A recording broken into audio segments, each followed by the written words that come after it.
This is Capital One Bowl Week. Welcome to the 2014 Capital One Bowl. The Florida Citrus Bowl Stadium in Orlando, South Carolina, and Wisconsin meeting for the first time on the gridiron. The Gamecocks seeking their third straight 11-win season. The Badgers going for win number 10 and a 3-0 record in the Capital One Bowl.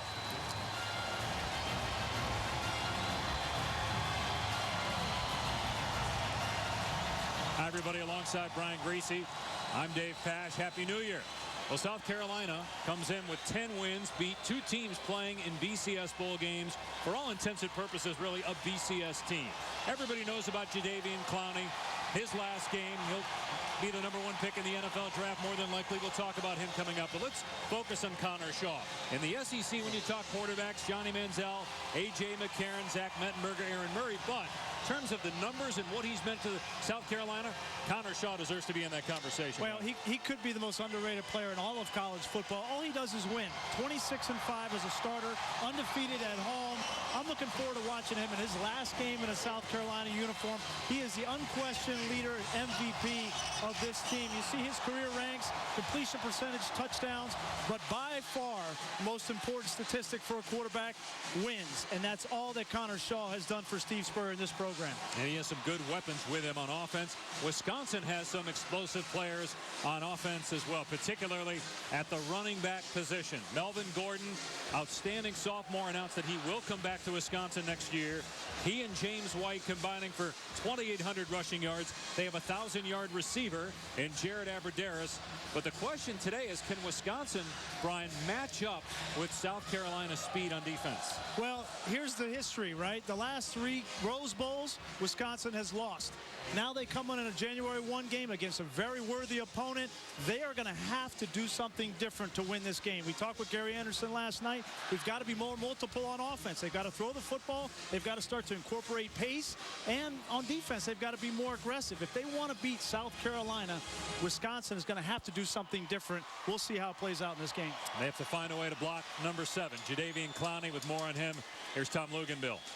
Well, I think the biggest challenge for Wisconsin is how do you handle Jadeveon Clowney, not just in pass protection, but in the run game. I think it's hard for people who can't put a tangible number next to the plays that he makes stopping the run. And he will be tested today because Wisconsin's going to try and put him in a phone booth, run right at him, neutralize some of that speed and quickness, and see if they can take the edge off of those passing downs. We'll see how he holds up throughout the course of this game when it comes to running the ball down his throat. All right, Loogie. Well, you know, we'd show it and show it early. A year ago today, Jadeveon Clowney made the most memorable hit of 2013. What does he have in store for us today? Kickoff is next.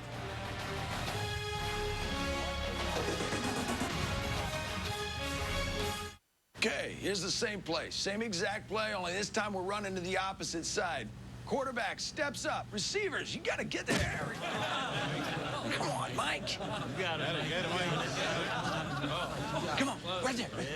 Get him. I got it. There you go. Right. LSU's Mike the Tiger is ready for the Capital One Mascot Challenge. Are you? Go to CapitalOneBowl.com to vote today. There is a more in the CIA. The hunt for America's deadliest traitor. My name is Aldrich Ames. Became one woman's. How much does he know? He knows everything. Greatest mission. The whole thing was a setup. You are a warrior, protecting your country. You're the most heroic woman I've ever met. Do you have any knowledge of a nuclear attack on America? What am I gonna do? The Assets premieres tomorrow, 10/9 Central on ABC.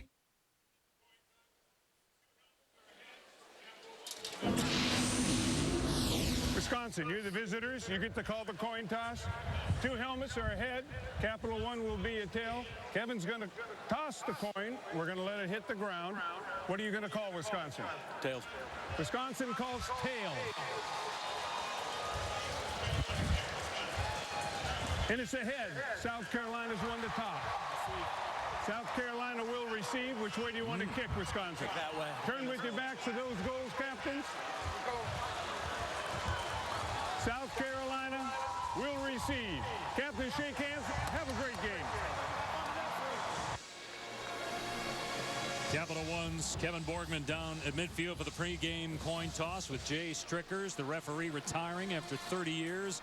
He worked the first BCS National Championship game.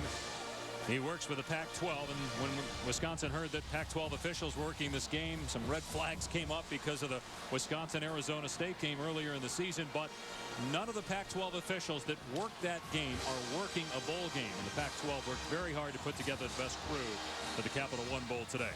300th game as a college head coach for Steve Spurrier. His 9th year at South Carolina, a record of 32-6 over the last 3 seasons. First year for Gary Anderson after 4 years at Utah State. 11 wins last year, 9-3 this year. But the Badgers couldn't wait to get on the field. A long layoff since their loss November 30th at home to Penn State, which ended a 6-game win streak. It is warm but damp here in Orlando. As we start 2014, South Carolina will get the football to start.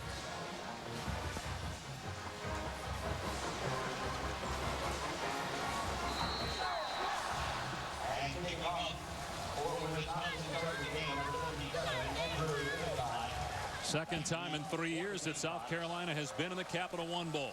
Beat Nebraska 2 years ago, and then last year in the Outback Bowl, knocked off Michigan. As Brian mentioned, Wisconsin not playing in the Rose Bowl for the first time in 4 years. Deep kickoff, and Pharaoh Cooper lets it go out of the back of the end zone, so a touchback, and South Carolina will start on the 25. Number 9, South Carolina, top 10 for the 2nd straight year, first time in school history, 3 straight 10-win seasons. And approaching the school record for total offense, only team with 2 wins against BCS Bowl teams. They knocked off Central Florida, and they hammered Clemson again. They also beat Missouri in a thrilling come-from-behind double overtime win. And I think you could be safe to say that this offense for South Carolina is the most explosive in their program's history. And the trigger man, Connor Shaw, in his last game in a South Carolina uniform. I wonder about the emotions going through his head right now. And Shaw will throw on 1st and 10. And wide open is Ellington, bouncing off of the tackle and then grabbed to the ankles by Borland. A 20-yard pickup on the first play. Connor Shaw has just made plays all year. Obviously, play action is going to have an effect when you have Mike Davis in the backfield, but this anticipation, location, and accuracy from Connor Shaw is the most improvement he's made in his game from last year to this year, and it's been impressive to see his progression. Only 1 interception thrown all year, 21 touchdowns for Connor Shaw. All-time leader in South Carolina history in completion percentage. He's an accurate quarterback. Gonna dump it off here to Mike Davis out in space. Another missed tackle, and Davis near midfield. As we look at today's impact players, brought to you by Capital One. And you're going to try to get the football through South Carolina, Mike Davis, as many times as you can. That time, a little swing route. He's caught 33 passes on the year, but they'll turn around and hand it to him in the power game. I love the matchup with Chris Borland, the All-American linebacker, heart and soul of this Wisconsin football team. That matchup of Davis on Borland, excited to see that play out today. It is Borland's last game, Big Ten Defensive Player of the Year.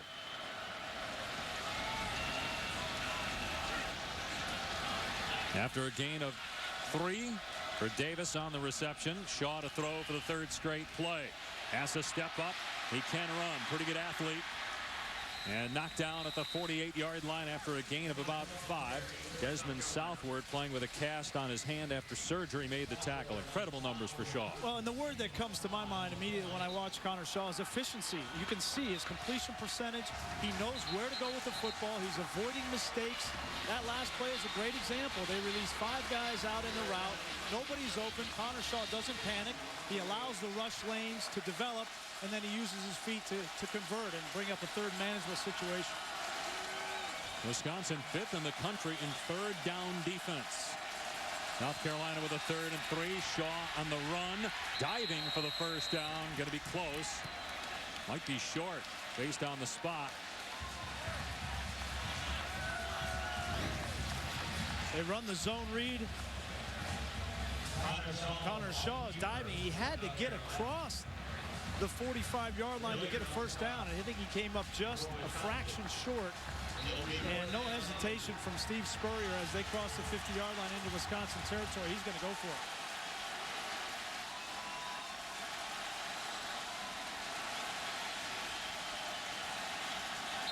Now a timeout call. So South Carolina burning a timeout early to discuss whether to go for it here on 4th down.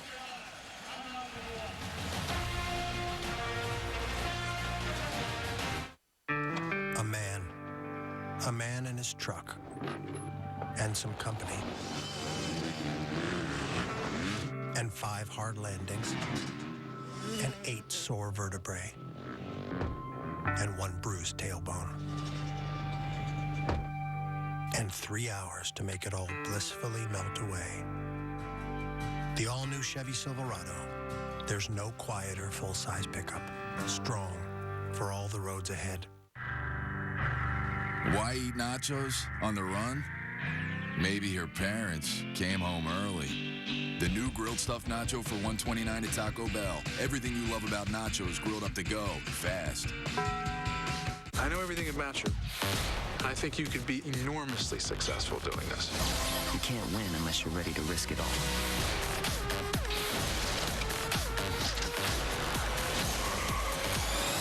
Runner, January 7th.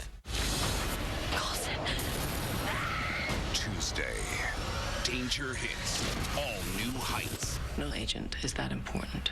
Coulson is. And shocking secrets are revealed. You were killed. Now you're here. We want to know how.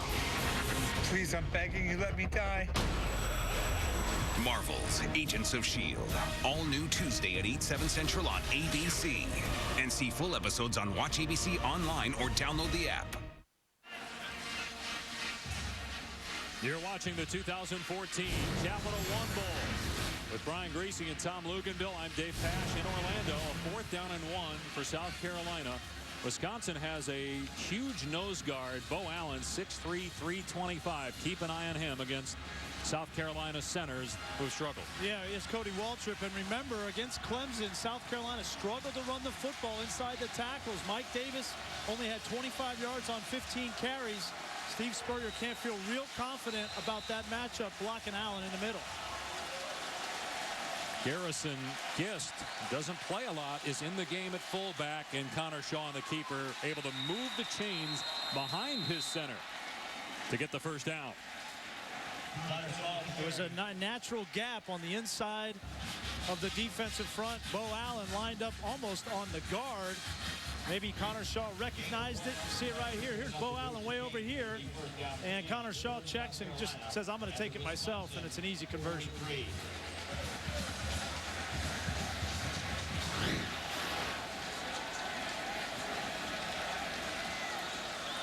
Davis in the backfield with Connor Shaw. Mike Davis over 1,100 rushing yards, his first carry of the game. And you see his balance, breaking a Brendan Kelly tackle, and he picks up a couple yards. Mike Davis has had a lot of injuries. Nicks here and there. Had a knee, had a foot. He wasn't healthy towards the end of the year. I think it was a big reason why he struggled in that Clemson game. But when he is healthy, we saw it beginning of the year, he was on a torrid pace. When he's healthy, there's no question he's one of the best backs in the SEC.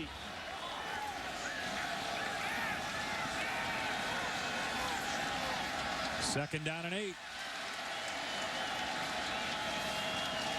And Shaw to the air. Everybody covered. Shaw.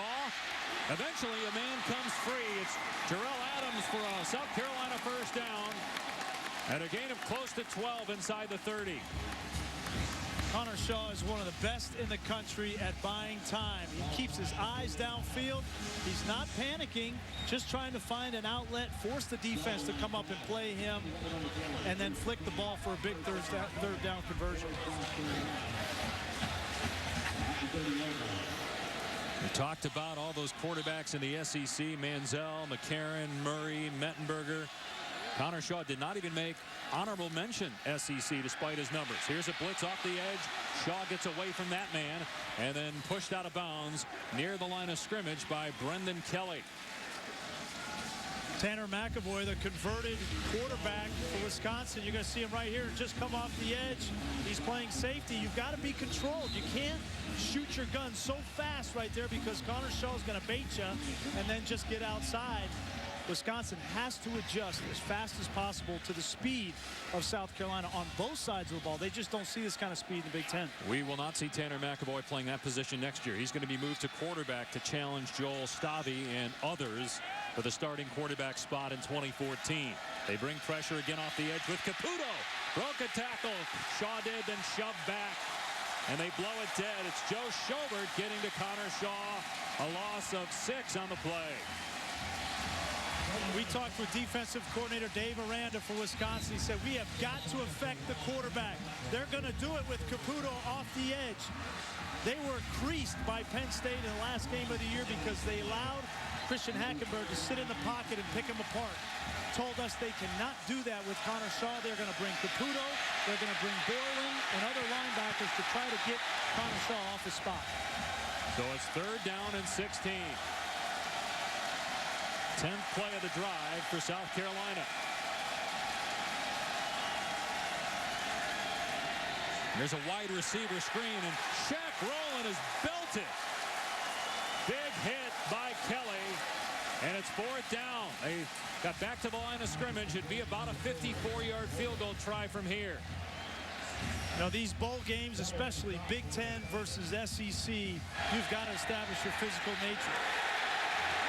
Wisconsin has been outstanding on defense throughout the course of this year, save for that Penn State game, but they have come out with the right attitude and physical approach, an aggressive approach in this first drive. In the top 10 in just about every defensive category. Rather than trying a long field goal, Elliott Fry, freshman kicker, as long as 45. They're going to bring in Tyler Hull to punt. Jared Abbrederis is the deep man, and this will sail over his head and into the end zone for a touchback. South Carolina got 20 yards on its first play from scrimmage, but the Wisconsin defense stepped up with hits like this from Brendan Kelly. Badger ball when we return. This is the Quicksilver Cashback card from Capital One. It's not the fumbling around with rotating categories card. It's not the getting blindsided by limits card. It's the no game playing, no earning limit having, keep bomb throwing, give me the ball and I'll take it to the house cashback card. This is the Quicksilver Cash card from Capital One. Unlimited 1.5% cash back on every purchase, everywhere, every single day. So let me ask you, what's in your wallet? Hey, guys. Sorry we're late. Did you run into traffic? No, just had to stop by the house to grab a few things. You stop by the house? Uh-huh. All right, whenever you get your stuff, run upstairs, get cleaned up for dinner. You leave the house in good shape? Yeah. Yeah, of course. Not so fast, my friend. A last-second field goal. Yeah, sure you did. Introducing AT&T Digital Life. Personalized home security and automation. Get professionally monitored security for just $29.99 a month with limited availability in select markets.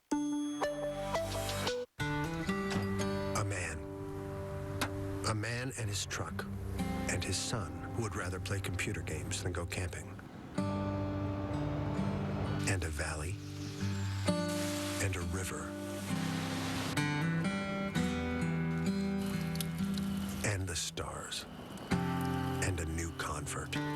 The all-new Chevy Silverado, from one generation to the next, strong for all the roads ahead.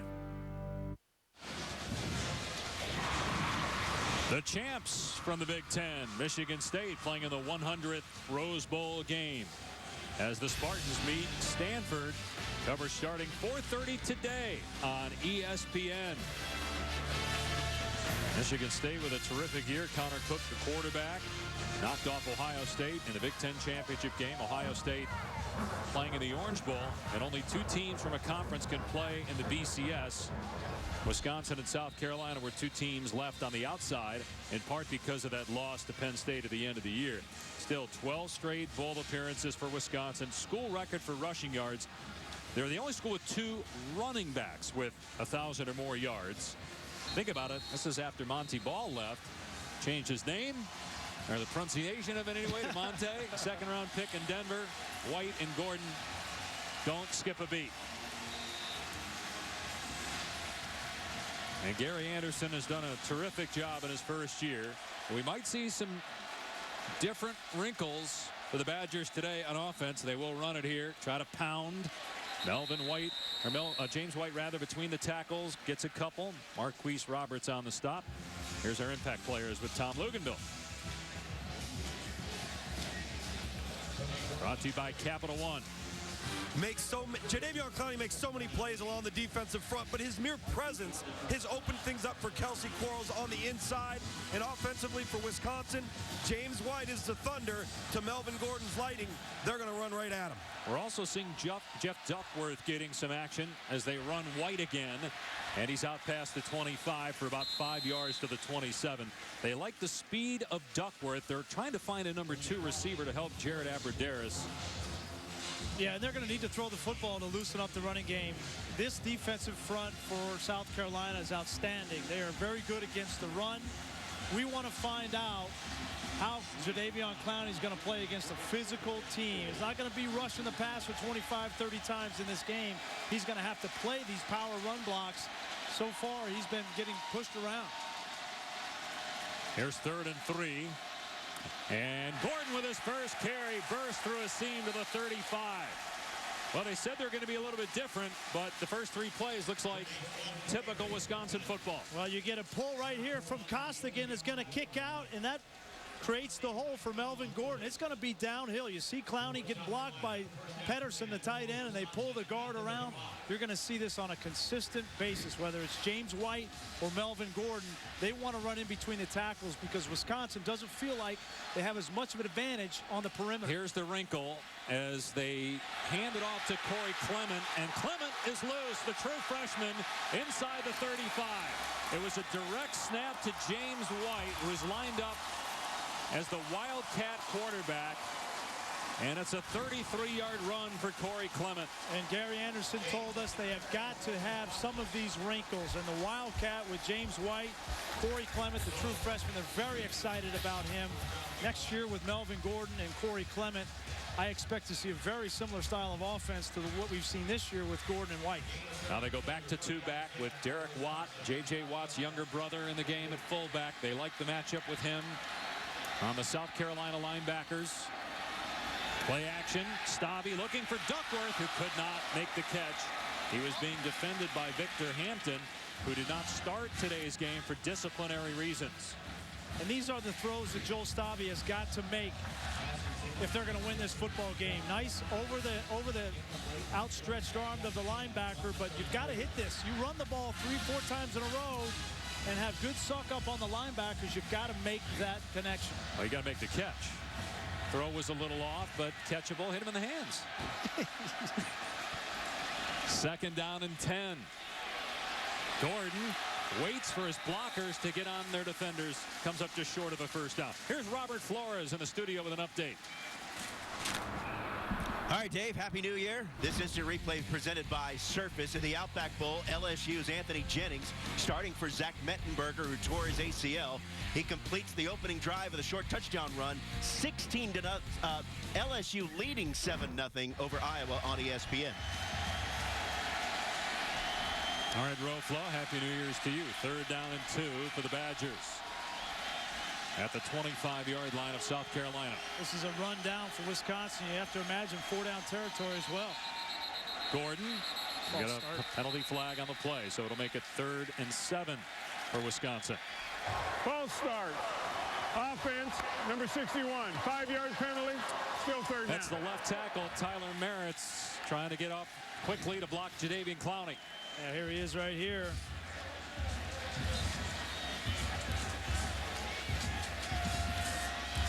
Got a tough assignment. That'll make you nervous. That'll make you jump.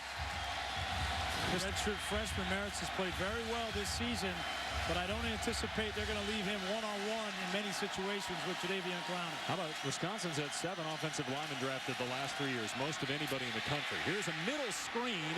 Pedersen tackled immediately on the catch by Kawan Lewis, so no gain on the play. It would be about a 47-yard field goal from here, and they're going to try it. Jack Russell's long this season is 48. That was a great play by Kaiwan Lewis. They had the center, Dan Volz, was releasing to block him on the screen. And if Volz would have gotten that block, there would have been a lot of running room. Looking to tie, and it's a fake. Drew Meyer on the fake, looking deep into traffic, incomplete. Trying to hit Brock DeSico. That's the second fake punt run by Wisconsin this year.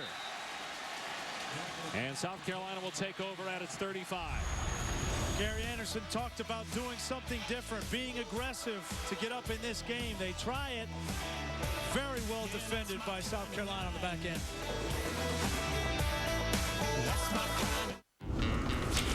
I'm a big old bag of fast food trash. And if you got cut rate insurance, you can be paying for this yourself. So get off! So get Allstate, where agents help keep you protected from mayhem.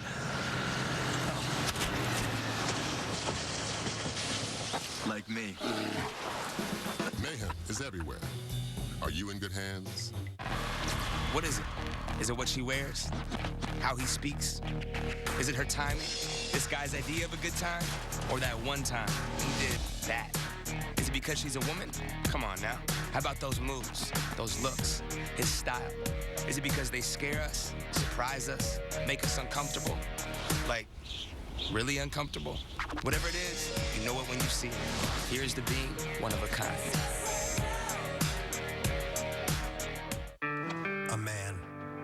A man and his truck, and some company, and 5 hard landings, and 8 sore vertebrae, and 1 bruised tailbone, and 3 hours to make it all blissfully melt away. The all-new Chevy Silverado. There's no quieter full-size pickup. Strong for all the roads ahead. The 100th Rose Bowl game, today on ESPN. The 2014 Capital One Bowl on ABC. Brought to you by the Quicksilver Card from Capital One. Earn 1.5% cash back on every purchase. AT&T. Rethink possible. And the all-new 2014 Chevy Silverado. Both teams this week went to Disney Quest, spending an evening with local area underprivileged kids. Before the break, I said fake punt, of course, meant fake field goal. They tried a fake punt earlier in the year, but that fake field goal doesn't work, and South Carolina takes over. Well, and they tried to release the tight end, both tight ends, and then one in the flat. But take a look at Chaz Elder and Bryson Williams, the safety. They were in a field goal safe, the right call on defense. They were not fooled. They were in great position to defend that play. Very well done by Bryson Williams and Chaz Elder. So first down for South Carolina on his 30-yard line. Mike Davis is in to take the direct snap. Trying to find a hole. Cuts it back. Gets a huge block. Davis to the outside. Past the 40 and out of bounds at the 44. Shaq Rowland with a big hit to spring. A 14-yard run for Davis. Wisconsin comes out in a little wildcat, and South Carolina does the same. You're going to see Shaq Rowland right there on Michael Caputo. Got his head in front. That's textbook. Establish that physical nature on that offensive side. And Shaq Rowland, who's been up and down this year, has struggled a little bit. A couple of games suspended, but he has come on strong towards the end of the year for South Carolina. Connor Shaw back in the quarterback position. First down at the 44-yard line as we near 4 minutes to go in the opening quarter. Each team has had a possession. Here's Wilds trying to find running room, and he's up to the 48 for about 4. Pat Muldoon bringing down Brandon Wilds, who is back after missing a good part of the season with an elbow injury. They're hoping to find someone that could spell Davis and take up some of those carries at the tailback spot. Well, they want to keep Mike Davis fresh in this game. They know they're going to need him probably in the third and fourth quarter. So we'll see Brandon Wilds. We'll see Sean Carson, the sophomore, quite a bit in this game.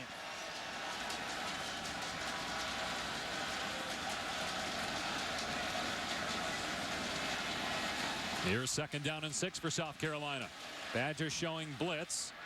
Wide receiver screen to Shaq Rowland. Great play by true freshman Sojourn Shelton after a 2-yard pickup.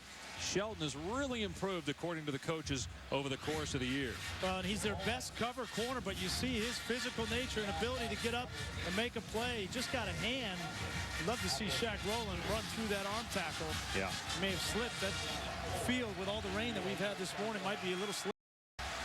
Remember, South Carolina doesn't have Demir Bird, who hurt his knee in bowl practice and will undergo surgery, not available today. Shaw on the half roll, and the pass is dropped. Nick Jones could not hang on. Would have been short anyway, so it's 4th down. 4 to go. Does South Carolina go for it here with the ball at midfield, or will it punt? I think they're going to punt this football, and it's the right call. You don't see that very often from Connor Shaw. Been one of the most accurate quarterbacks, if not the most, in South Carolina history. And on 3rd down, that's his down. He owns 3rd down, whether it's throwing the ball accurately, making the right reads, or using his feet. That last play is not normally what you see out of Connor Shaw. Tyler Hull punting. Wisconsin comes after that kick. High punt. And the fair catch made near the 20-yard line by Jared Abbrederis. Late first quarter, no score at the Capital One Bowl in Orlando.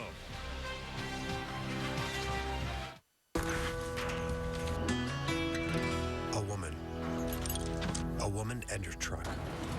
A woman, her truck, and a 1,200-pound passenger. And 2 bodies with 1 mind. And a ribbon that goes on her wall, not in her hair. The all-new Chevy Silverado, with the best available towing in its class. Strong for all the roads ahead. As a business owner, I'm constantly putting out fires. So I deserve a small business credit card with amazing rewards. With the Spark Cash Card from Capital One, I get 2% cash back on every purchase every day. I break my back around here. Finally, someone's recognizing me with unlimited rewards. Meetings start at 11, Cindy. Get the Spark Business Card from Capital One. Choose 2% cash back or double miles on every purchase every day. What's in your wallet? I need your timesheets, Larry! Is it better to be more reliable or less reliable? More reliable. Why? So you can keep your New Year's revolution. A New Year's revolution? Oh, no. What are you going to do? I would have more jelly beans this year. Oh, so it's not much of a revolt, more just like you eating things that are bad for you. Yeah. Okay, I can deal with that. It's not complicated. More reliable is better. Happy New Year from the nation's most reliable 4G LTE network. Some men just need killing. From executive producer Sofia Vergara. Show me your hands! 8 weeks, 8 killers, 1 tough Texas Ranger. Isn't that the same dress? Same gun, too. Killer Women premieres Tuesday, 10/9 Central on ABC. Dave Pash, Brian Greasy, Tom Luganville. No score, late first quarter. Brian, let's talk about how Wisconsin will attack and game plan for Jadeveon Clowney. Well, I think they want to be careful. They want to try to run the ball outside of him. They want him to naturally come up the field and then kick him out. They're going to give him some looks to influence him, right? The speed sweep, make him come up the field to stop that speed sweep. And then you can block him with a tight end, pull the guard, and run inside of him. Now, it's only a matter of time before Jadeveon Clowney figures this out and he starts to crash down inside. Here's Gordon on first down, another big hole. And Gordon leaps past the 30, a first down to the 34. Tripped up by Bryson Williams, a 14-yard run for Gordon, who averages a nation-leading 8 yards a pop. And this is the same play you're going to see. You're going to get Abbrederis. That's going to affect Clowney to go outside. You block him with the tight end, pull the guard around. This is just the power O that Wisconsin has run for years. They're just using that speed sweep to influence Jadeveon Clowney up the field so they don't have to worry about blocking him.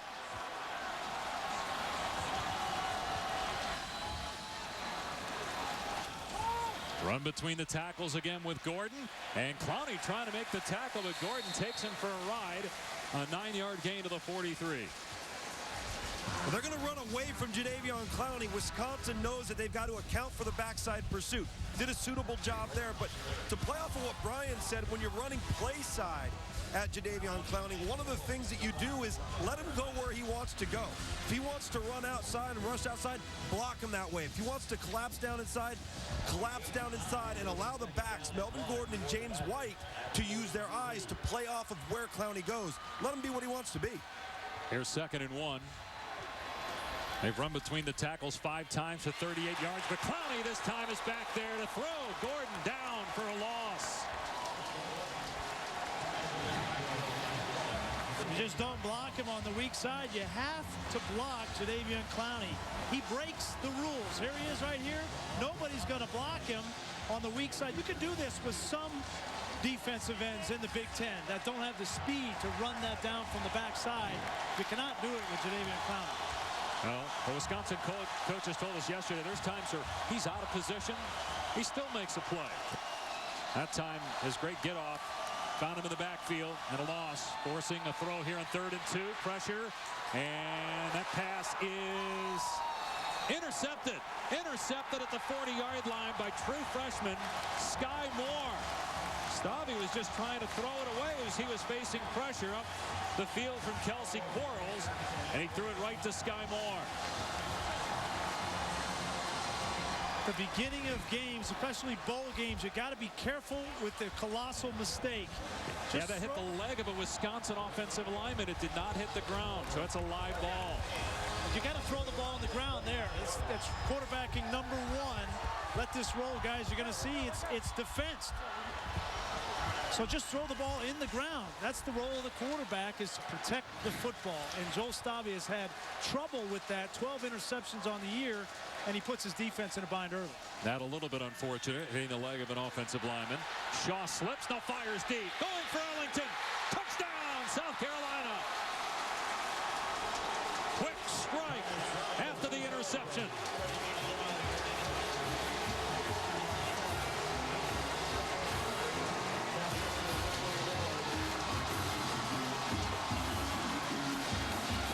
Steve Spurrier loves to take shots when you cross the 50-yard line, and when you put on top of that a change in possession, all the recipe for a shot down the field. And Bruce Ellington, his 7th touchdown on the year, he's the man to go down the middle of the field. And that is the 22nd touchdown pass for Connor Shaw against 1 interception. Meanwhile, Joel Stabby throwing his 13th pick of the year. And the extra point makes it 7-0. South Carolina late in the first. Well, it's one-on-one coverage at the top of the screen. Sojourn Shelton on Ellington. You're going to see it's just a post route. Ellington has the speed to get beyond Shelton. There's no help from the safety. And that's an easy pitch and catch for Bruce Ellington. Wisconsin was carved up by Penn State. 4 touchdowns by Christian Hackenberg. And when you give Connor Shaw this kind of time, he's going to make those plays downfield. Now, the turnover was a killer. Trying to throw it in the dirt. Instead, it hits the foot of an offensive lineman and ricochets right to Sky Moore. The other thing in that Penn State game is Joel Stabby threw 3 interceptions. So when you do that and you give a short field to a team like South Carolina, it's a recipe for disaster. Well, that's one of the reasons why Tanner McAvoy, who was at South Carolina for a year, then transferred to a junior college, will play quarterback next year. They worked him at that position some early in bowl practices. They're going to move him back to quarterback. You have DJ Gillens, who's expected to enroll in January, that could challenge Stabby for that position.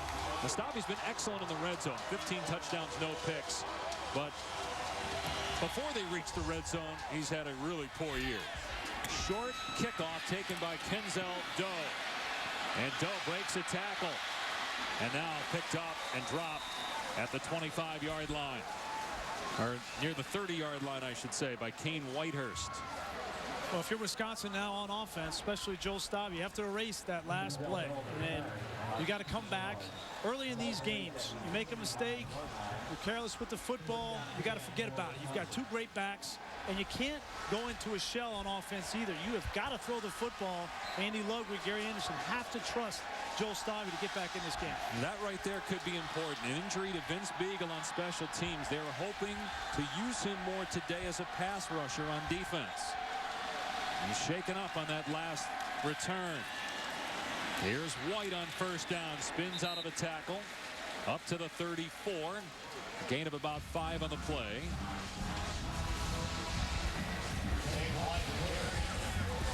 Jordan Diggs on the stop for South Carolina. Sorry, Dave, you cannot say enough about James White. This is a kid that was in the shadow of Monte Ball, right? And then everybody is talking about Melvin Gordon and a Heisman next year and all these kinds of things. And all James White has done has been one of the most productive backs in the history of Wisconsin football.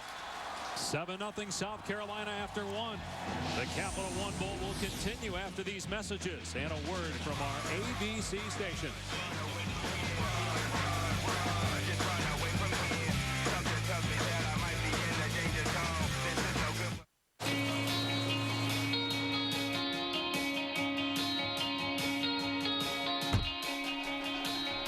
Eeny, meeny, miny, go.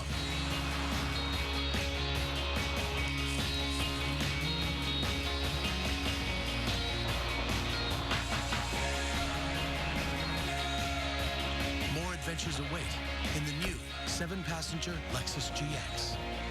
Dare to be spontaneous. Think cooking for family is hard? Try cooking for these guys. I need a paramedic. To win it all, you better get your one bite right. This guy, I would have fired him. The Taste, 2-hour season premiere. Tomorrow, 8/7 Central on ABC. In January, Modern returns with the big events and surprise guests. Here we go, everybody. That make it one huge hit. I'm sorry. All new Modern Family returns next Wednesday, 9/8 Central on ABC.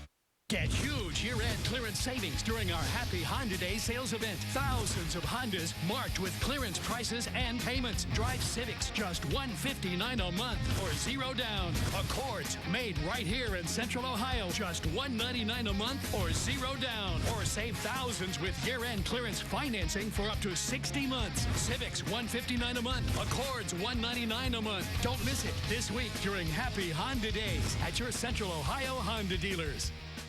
The Menards 11% sale is back. There's never been a better time to save on everything for your projects. Get an 11% rebate on shelving and storage, kitchen and bath, hardwood flooring and tile. Plus, don't forget paint, power tools, doors, and lighting. Menards has everything you need to create the home of your dreams. Don't have a project? Right now, even gift cards are 11% off after rebate. Hurry in. Sale ends January 4th. Save big money at Menards.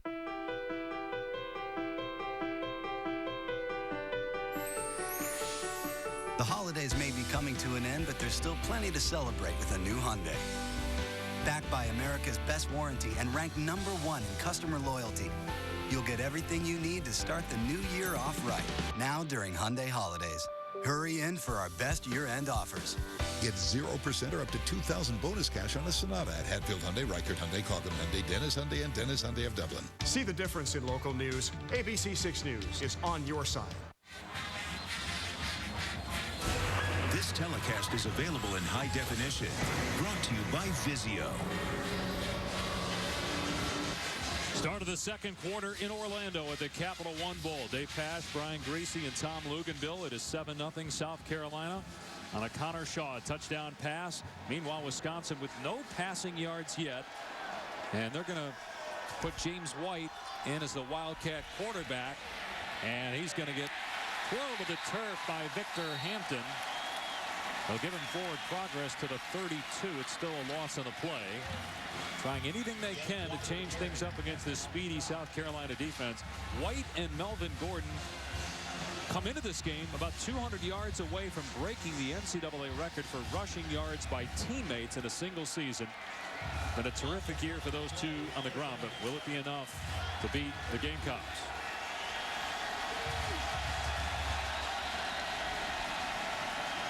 So 3rd and 7 now. Stavi with time, and it's pulled in for a first down by Abradaris to the 43-yard line.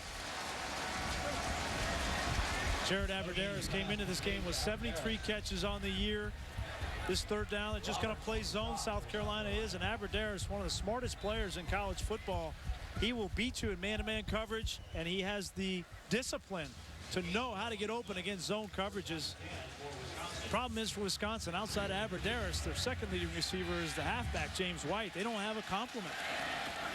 They go back to the ground, and a big hole for Gordon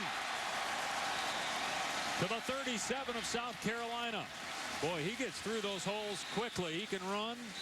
And now Wisconsin looking to go up tempo, but an official timeout as there's an injured South Carolina player.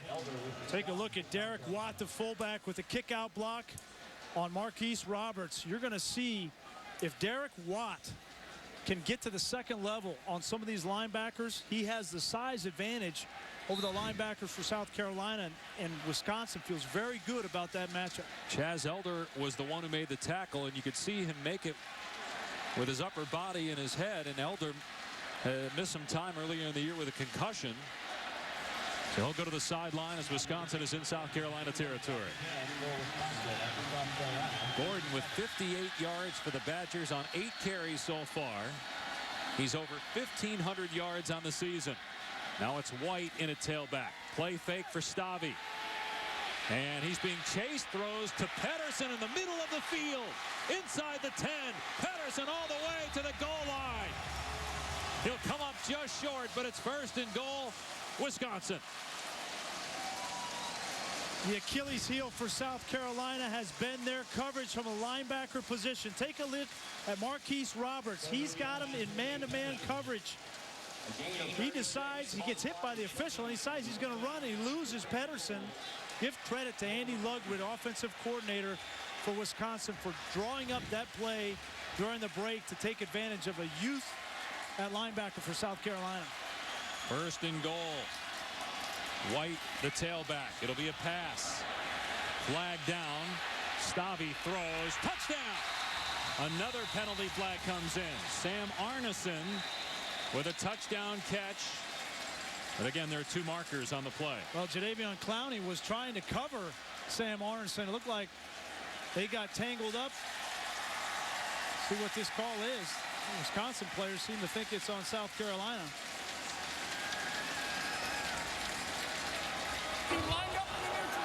There are 2 fouls on the play. Both are on the defense. Number 90 lined up in the neutral zone. That penalty's declined. Prior to the pass being thrown, holding on the defense.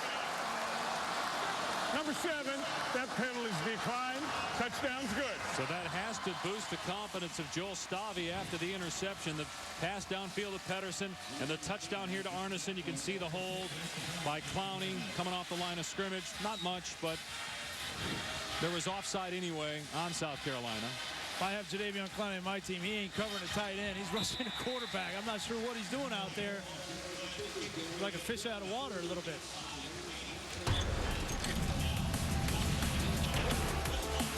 Great drive for Wisconsin to answer the drive for South Carolina and get Joel Stavi's confidence back in this game. So is that the South Carolina? My dad always talks about the deal he and Mom made with me when I was 10.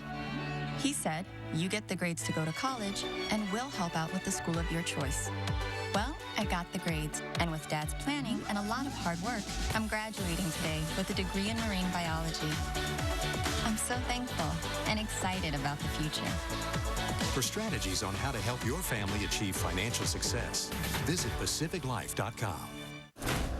We could say a lot about the most track-tested IS ever. About its stiffer suspension, its precise steering, and its more rigid chassis. But the truth is, we don't have to. The experts have spoken.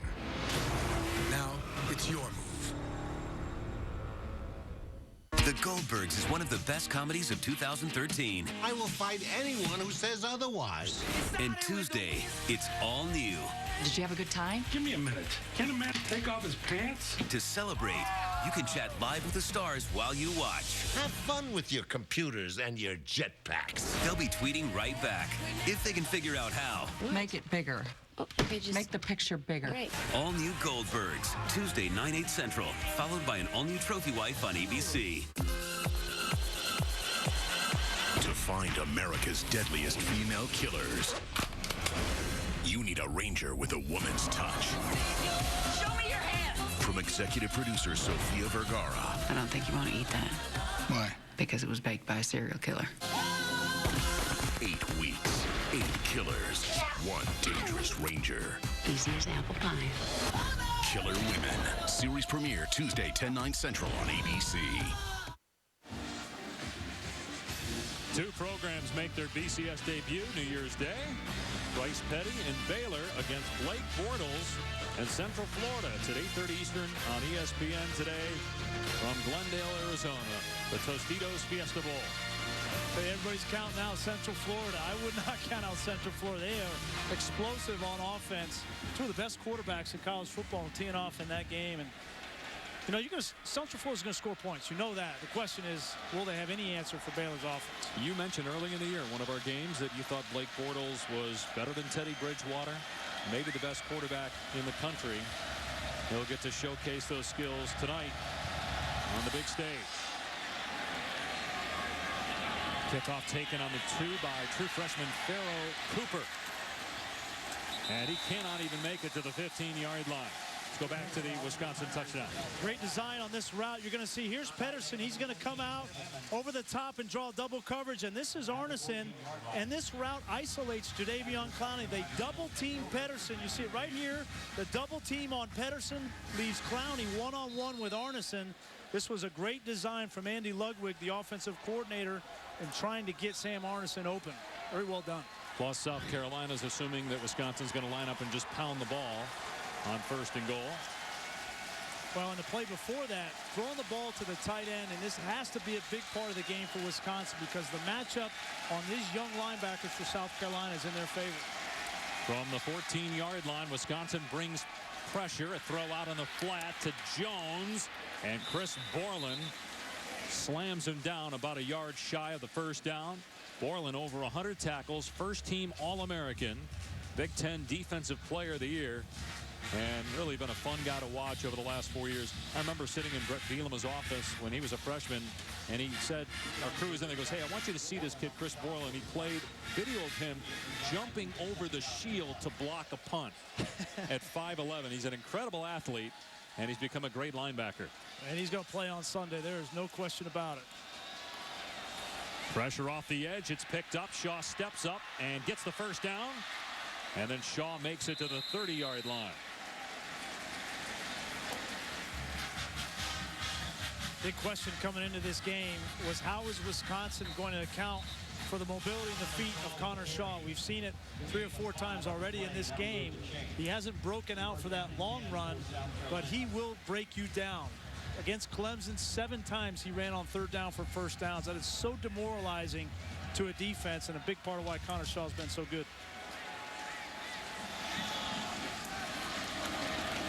Design quarterback run. Borland can't make the play on Shaw.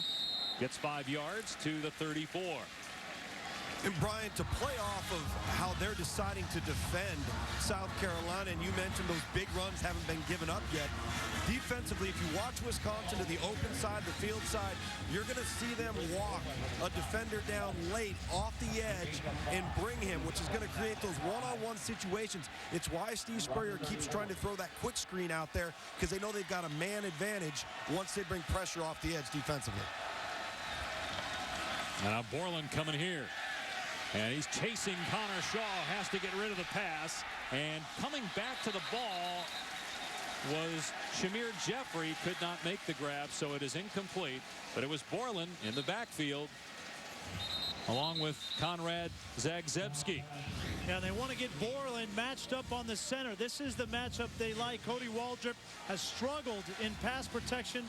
You see the athletic ability of Chris Borland, and when you try to cut him, he is not going to stay down long. He's like the Energizer Bunny, the Tasmanian Devil coming after you. 3rd down and 5. Wisconsin number 5 in the country in 3rd down defense.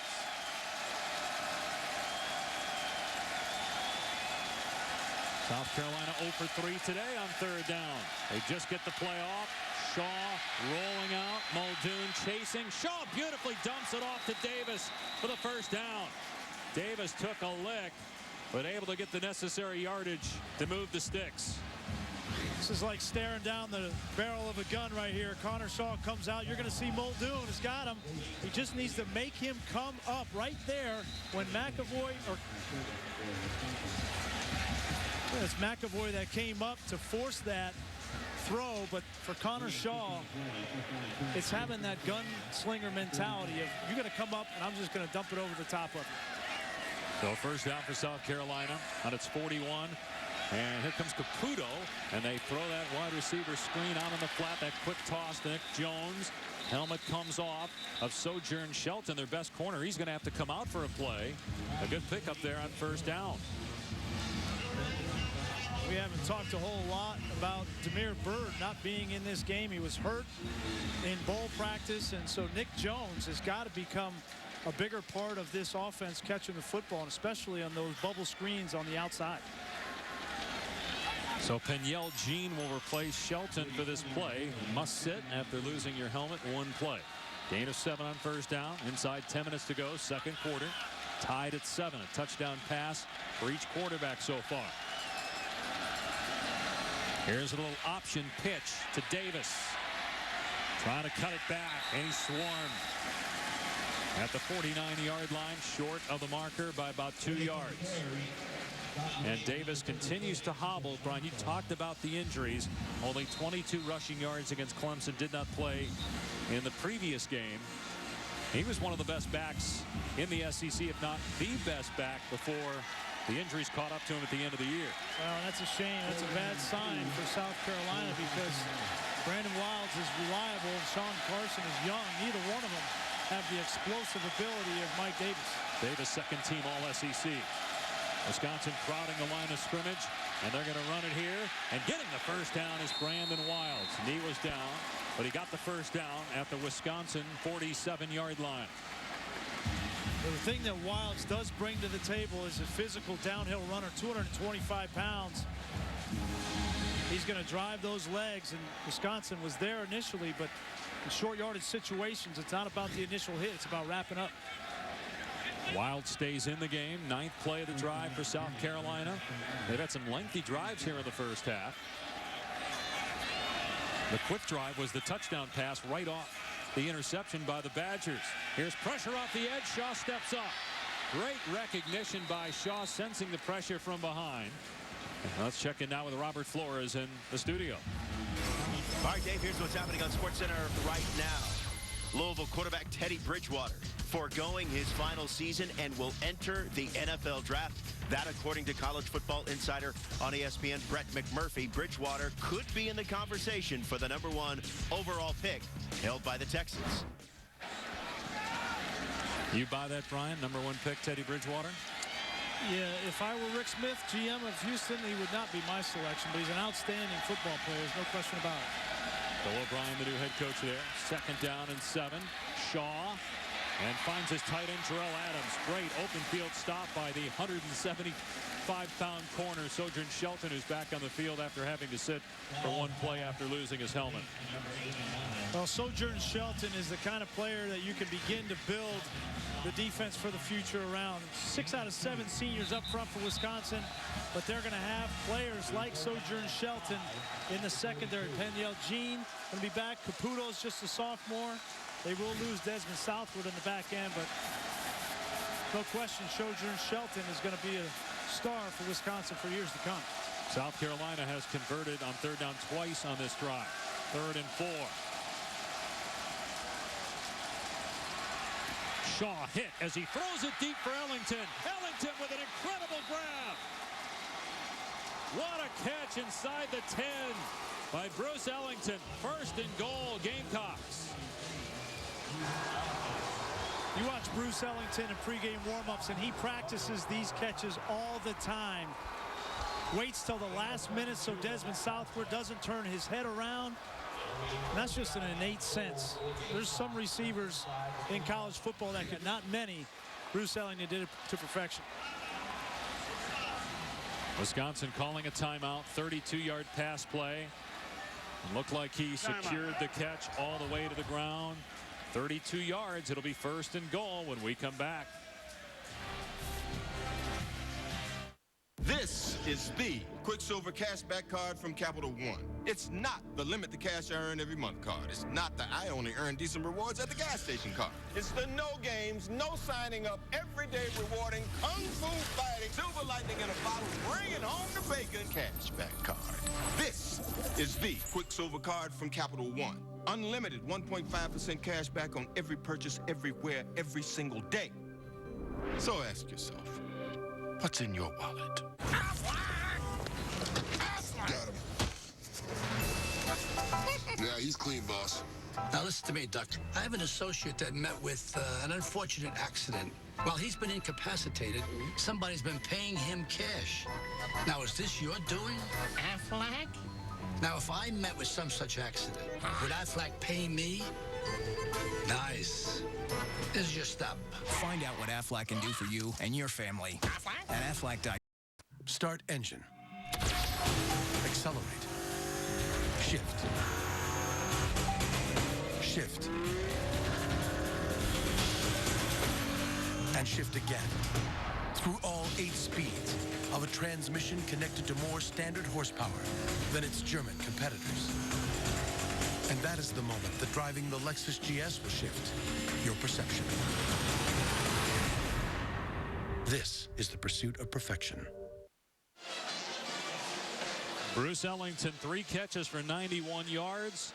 Ruled on the field a catch. The ball does hit the ground, but does he maintain possession? Mark Perlman, Pac-12 line of scrimmage supervisor, with us in the booth. It can hit the ground and still be a catch, correct? What do you think here? I think it's a catch. You can secure the ball, and even though it touches the ground, as long as you secure it, it's still a catch because you have possession. I don't think they even reviewed it upstairs. Yeah, they did not. They confirmed it. So first down and goal. Here's Pharoh Cooper, and it's a reverse. And now Ellington throwing for Shaw. Touchdown! What a play by South Carolina.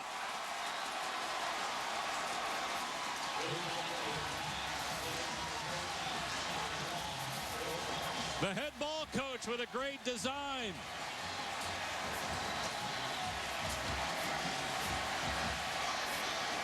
Steve Spurrier dials it up. The reverse. And then Cooper pitching it to Ellington for the throwback to the quarterback. And I think that's a sign right there of Steve Spurrier's respect for who Connor Shaw has been. All the sacrifices. He said, you know what, I'm going to draw up a play for my quarterback. There he is right there saying thank you. I'm going to draw up a play for him to have some fun in his last game in a South Carolina uniform. And looked like a bad snap there. So they're not going to get the conversion. Either a bad snap by Culbertson or a bad hold by Patrick Fish. Hard to tell there live, but no conversion. It remains 13-7. Well, Bruce Ellington had to run downfield. Looked like it was doomed here for a second, but then look at the arm of Ellington on the money. He is a point guard on the basketball team. He can dish it.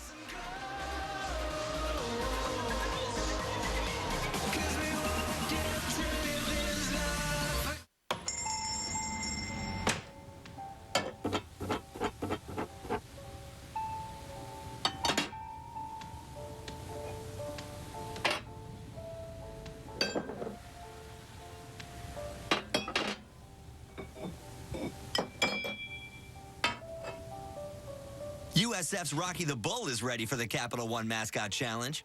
Are you? Go to CapitalOneBull.com to vote today.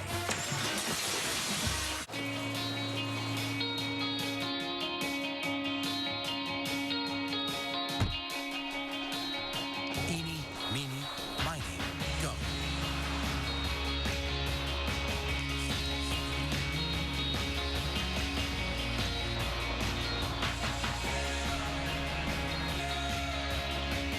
adventures await in the new 7-passenger Lexus GX. Dare to be spontaneous. I'm your tailgate grill. Your buddy was in such a rush to get into the game, he didn't quite put me out. I see you bought the industrial-sized bottle of lighter fluid. Smart. And if you got cut rate insurance, you could be paying for this yourself. So get an Allstate agent and be better protected from mayhem. Like me. Mayhem is everywhere. Are you in good hands? The 2014 Capital One Bowl on ABC. Brought to you by the Quicksilver Card from Capital One. Earn 1.5% cash back on every purchase. Aflac, official partner of the Heisman Trophy. And Lexus and their pursuit of perfection. That's been a great week here in Orlando. Bands from both universities participating in the activities at the Florida Citrus Parade. Excellent turnout here at the 2014 Capital One Bowl. First meeting between Wisconsin and South Carolina. Missed extra point on a bad snap, so it's 13-7 Gamecocks. Landon Ard, who's had trouble keeping kickoffs in bounds, will boot it deep.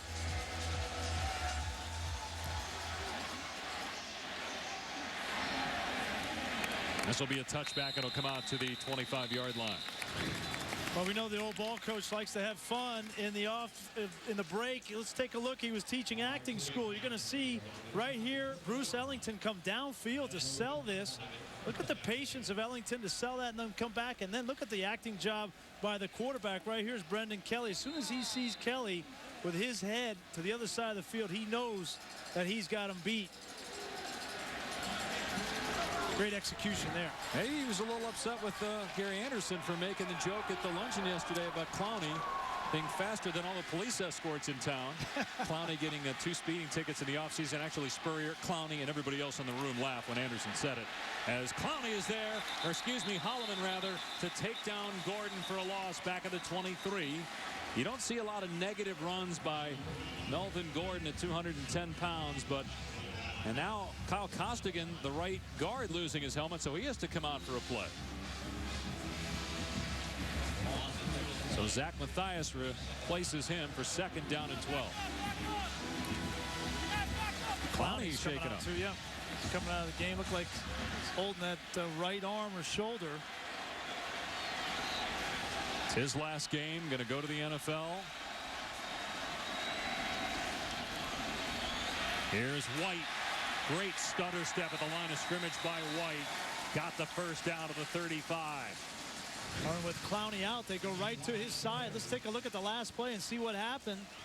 Oh, he came down, and he's the one that caused the helmet to come off of Costigan. But that was a violent collision. May have got a stinger on that shoulder. This is the last hurdle, right? He's been through the entire season. He's had a few nicks here. The rib, which was much publicized. This is his last hurdle. You want to see him get through this game healthy. And Gordon able to push the pile for a few yards. It all started 365 days ago. Outback Bowl, the big hit. And people started talking as Wisconsin goes up tempo. Should Clowney even play this year? He wasn't eligible for the draft. No gain there. Holloman with a stick on Gordon as Clowney returns. And there were some people that questioned Clowney this year. Question his toughness, question his work ethic. Some in the NFL are wondering why aren't the numbers there. Steve Spurrier says, look, he was double teamed just about every play. That opened things up for Kelsey Quarles, who had an incredible year. And you think Clowney still is the best? I don't have any question about Jadeveon Clowney, about his toughness, what he's shown to me this year. The people at the next level that are questioning the numbers, I don't buy that. Everybody that knows football knows what's been done to Jadeveon Clowney from a double and triple team standpoint this year. He's the best player in college football, hands down. He's getting quadruple team there as the pass on 3rd and 6 is caught by Brian Wozniak, and he appears to have another Badger first down. Great job in protection here. Take a look at how Maritz gets help from the tight end. Great design for Wozniak to get a chip on Clowney, then release into the flat. An accurate throw from Stabby allows him to get his shoulder pads upfield and get a big third down conversion. Well, he's been battling bone spurs in his right foot for a long time now. Had that strained rib muscle where he didn't play against Kentucky. That irked Steve Spurrier because of the timing and also because Connor Shaw played in that game 1 week after injuring his shoulder. It was a serious injury. It looked like it might be long term, but Shaw was back out there. Back to the ground game, and a beautiful move to the outside. White inside the 35. He stepped out actually back at the 41. Stepped out of bounds at the 41, but it's still a Wisconsin first down in South Carolina territory. A 14-yard scamper by James White. Well, the question coming into this game was, could Wisconsin continue to run the football against a physical front for South Carolina? This SEC defensive line with Quarles and Clowney, so far they have been up to the task. 127 yards in this first half.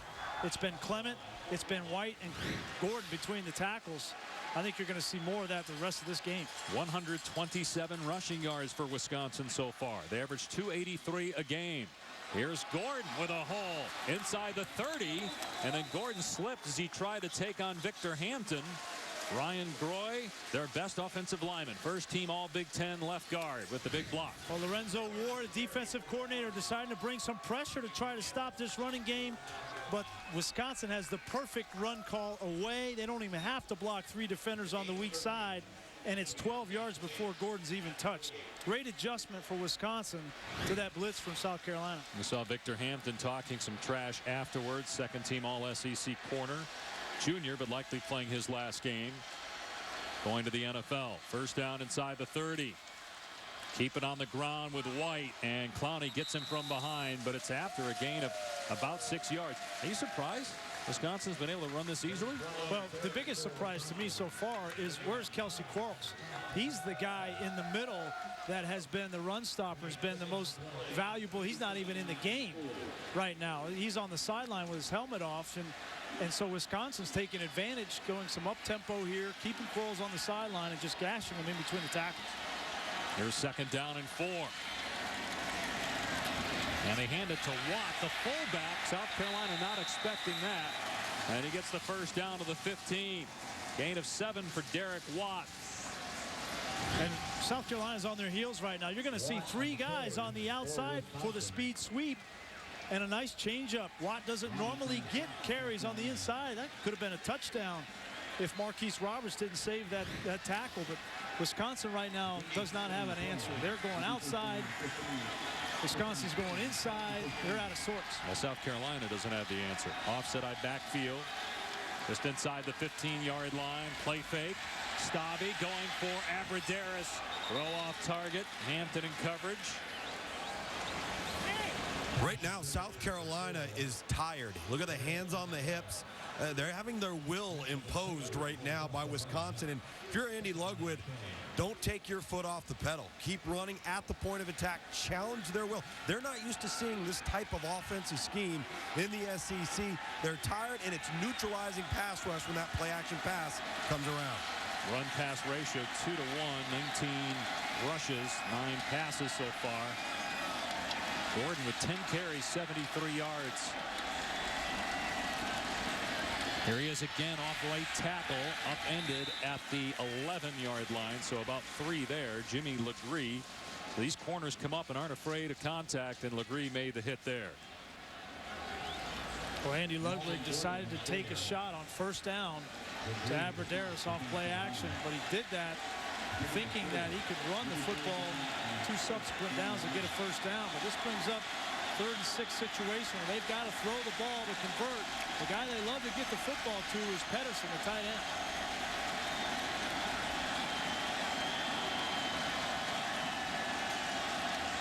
Abradaris detached from the line of scrimmage. He's the inside receiver. Stabby. And the pass is caught. What a catch. Short of the first down, though.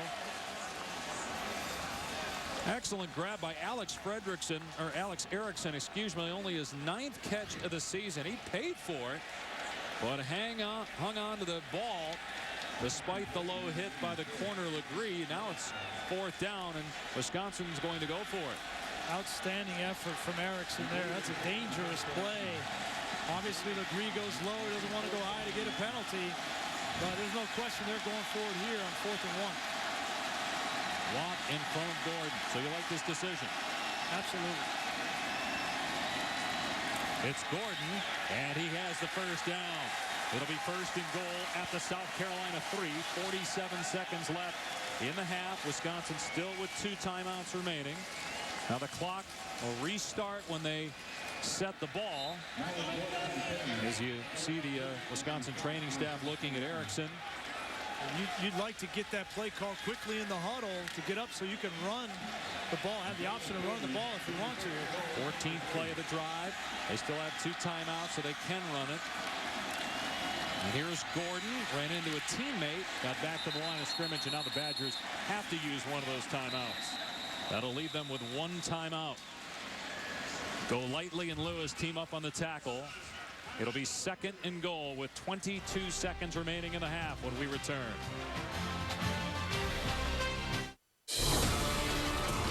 Capital One presents Capital One Bowl Impact Performances. January 2nd, 2006, Wisconsin's Brian Calhoun is a one-man wrecking crew on the ground, scorching the Tiger defense for 213 yards, including a 60-yarder, 27-yarder, and a 17-yarder to help set up the Badgers' first 3 scores. Calhoun caps off his big day with a 33-yard TD to seal Wisconsin's stunning victory over Auburn. For more great Capital One Impact performances, tune into the Capital One Bowl, January 1st on ABC. Thank you.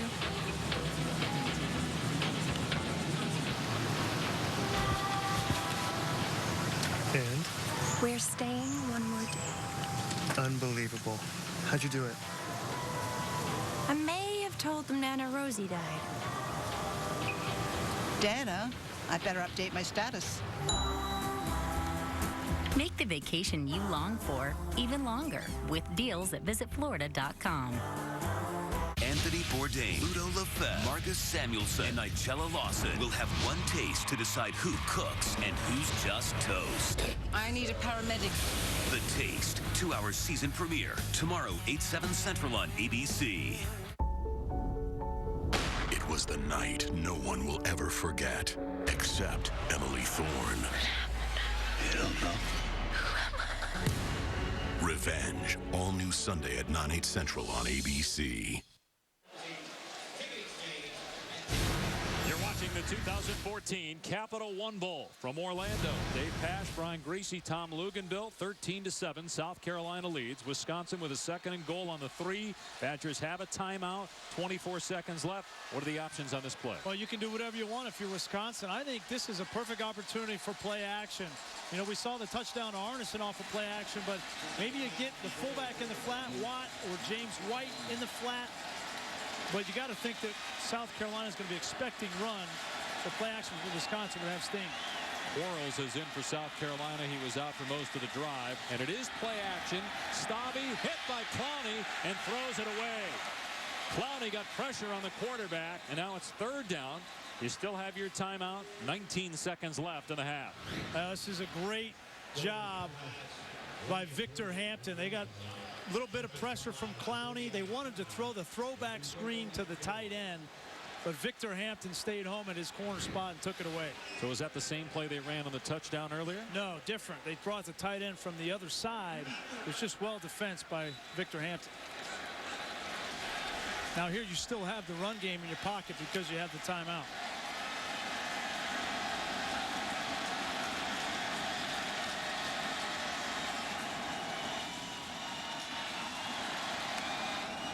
Stabby to throw. They double team Clowney, and Stabby throws end zone. Touchdown! Jeff Duckworth.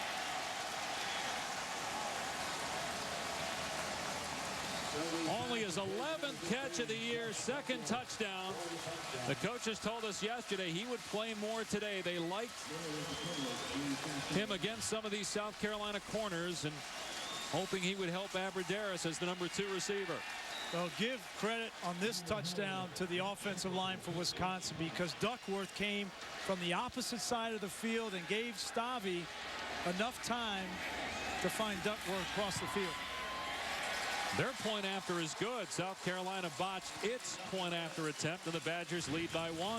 If you're going to throw the ball, here's Duckworth. If you're going to throw the ball all the way across, you've got to have time up front. Take a look at the protection for Stavy. He doesn't panic. They get a chip on Clowney. You step up, and then he crosses the field.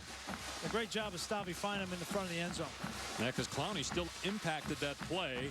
Stavy had to move to his right and found the open man. So after the interception, Joel Stavy has looked really good for the Badgers. And the interception again was off a deflection on an offensive lineman's leg when he was trying to ground the ball. 16 plays there, 75 yards, and you kind of got the sense that South Carolina, at least on the offensive side, was going to start to get this thing rolling. And the last thing Wisconsin wanted to do was give them another shot before halftime. But for them to go down and answer and take the lead into halftime was huge.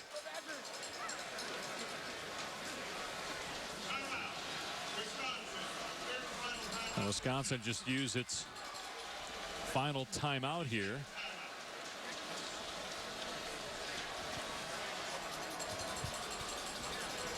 Well, we thought coming into this game it's going to be all the ground and pound for Wisconsin. But you know, when you come in to play an SEC style defense, you're going to have to make plays in the passing game. And Joel Stavy has missed some, but he's hit some as well. And the 2 touchdown passes inside the 5-yard line is the difference in the game. So what's the adjustment for South Carolina? They're light at the linebacker position, and we've seen Badger running backs get to the second level and offensive linemen get to the second level as well. I think Lorenzo Ward needs to settle his defense down at halftime. They've been trying different things to stop the running game. I think they just need to play solid defense, not try to bring pressure, bring blitzes. They just need to be strong up front, and they've got to get Kelsey Quarles into this game. He's got to get to the quarterback. It can't be all Jadeveon Clowney. Quarles has got to affect the quarterback.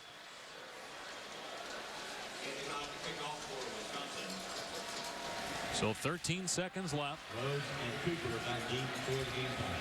See if Endicott kicks it deep, or if we have a squib kick here. A semi-pooch kick, and Wisconsin covers it well at the 20-yard line. Sidney Rhodes was there for South Carolina to pull it in. Didn't get much on the return. Florida State Seminoles, led by Heisman winner Jameis Winston, look to complete their undefeated season in style and claim their first title since 1999. Facing Auburn in the Vizio BCS National Championship. Coverage begins January 6th, 8 Eastern on ESPN. You'll head out there, be part of our studio coverage on ESPN leading up to the BCS National Championship game, the final BCS Championship game. They've got Dylan Thompson in at quarterback just to take a knee here. And that ends the first half with Wisconsin on top by 1 because of the missed extra point by South Carolina. And the Badgers will get the ball to start the second half. Here's Lugie with Coach Spurrier. Well, Coach, what's creating problems for you defensively start from the run? Well, they've gashed us a few times, but you know they've made some crucial third downs, third and 6, third and 7s, or else our defense playing pretty well. But it's a fast game, 4 possessions, both teams. I don't know what'll happen second half, but, you know, anybody can win it. How pleased are you with the production of your balance offensively in the first half? Well, we hadn't run particularly well, but we hit a few passes here. Connor Shaw is having a heck of a game, and Bruce Ellington, he just makes big play after big play. But, yeah, we got to stay out there offensively and defense, get better on some third downs. All right, Coach, thanks. All right. Connor Shaw, 11 of 13, 133 yards and a touchdown. But South Carolina down a point. We come back, we'll join Chris Fowler in Pasadena. You're watching ESPN College Football on ABC. The 100th Rose Bowl, a game that will echo many of the great games in the past here. A game in 2014 that might look a lot like the game in 1914. Football core values, 2 very physical teams that seem to be a little bit out of step with the current style. Methodical offenses and 2 defenses that have earned their stripes. Stanford against a little bit tougher competition. Michigan State will have to get by without Max Bulla, of course, their linebacker, their captain, suspended for this game. Mutual respect, and when they look at each other, they kind of say they look like looking in the mirror. Stanford's a great opponent. You know, we feel like they're, very similar to us, offensively and defensively. I just think that looking at Michigan State, obviously, we acknowledge what their strengths are and what they do well. But at the same time, we like to maintain our focus on ourselves. When you play in a BCS game, you've earned that opportunity to play in that game. So you put yourself at a whole different level and it's important we represent, play well at that level, and prove that we belong there. They're a very good defense. Their whole team in general reflects a lot of what we do over here, but I think we're up for the challenge. We're going to come out fighting. We're definitely going to come out swinging. We're going to make sure that we minimize your explosive plays. We dreamed to be here as a college athlete, and we made it, and we're going to take advantage of it. Stanford, of course, won it last year. The Spartans have been open about playing for their conference, which is 1-9 in the last 10 Rose Bowls after being 7-3 back in the 90s. Stanford running a gauntlet against tough competition.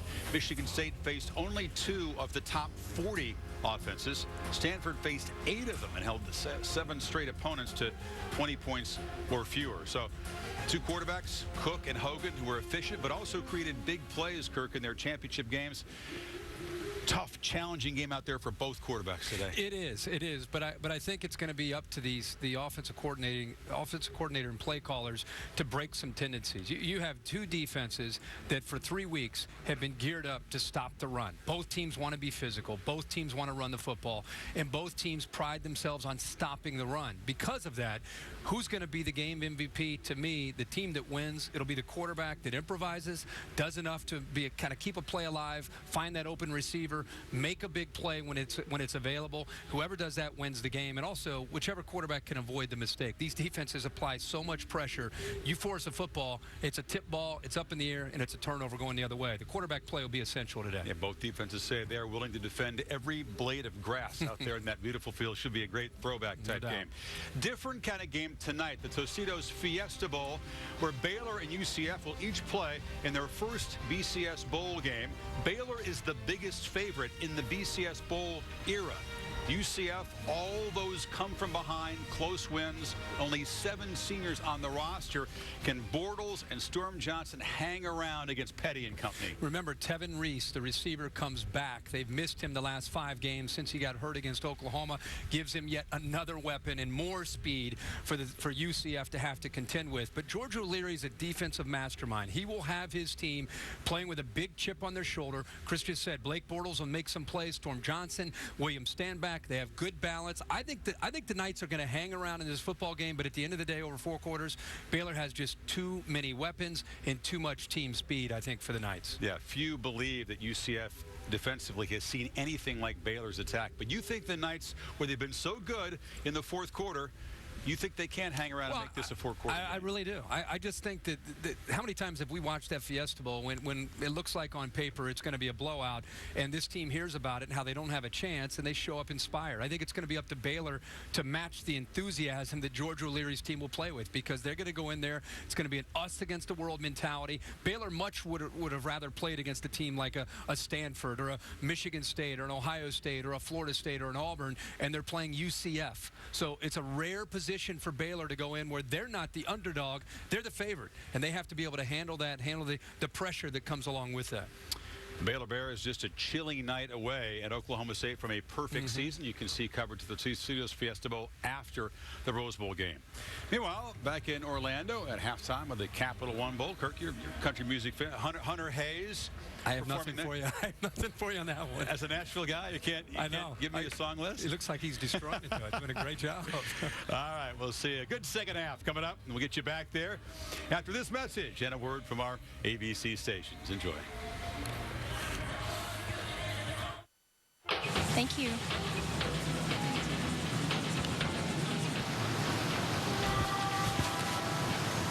And? We're staying one more day. Unbelievable. How'd you do it? I may have told them Nana Rosie died. Dana, I better update my status. Make the vacation you long for even longer with deals at visitflorida.com. Some men just need killing. They're the deadliest women in America, and only one woman can take them down. Easy as apple pie. From executive producer Sofia Vergara. I don't want to step on toes. And yet you just did. 8 weeks. 8 killers. 1 dangerous ranger. Isn't it the same dress? Same gun, too. Killer Women. Series premiere Tuesday, 10/9 Central on ABC.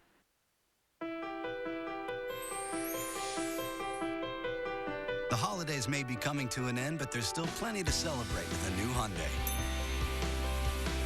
Backed by America's best warranty and ranked #1 in customer loyalty, you'll get everything you need to start the new year off right.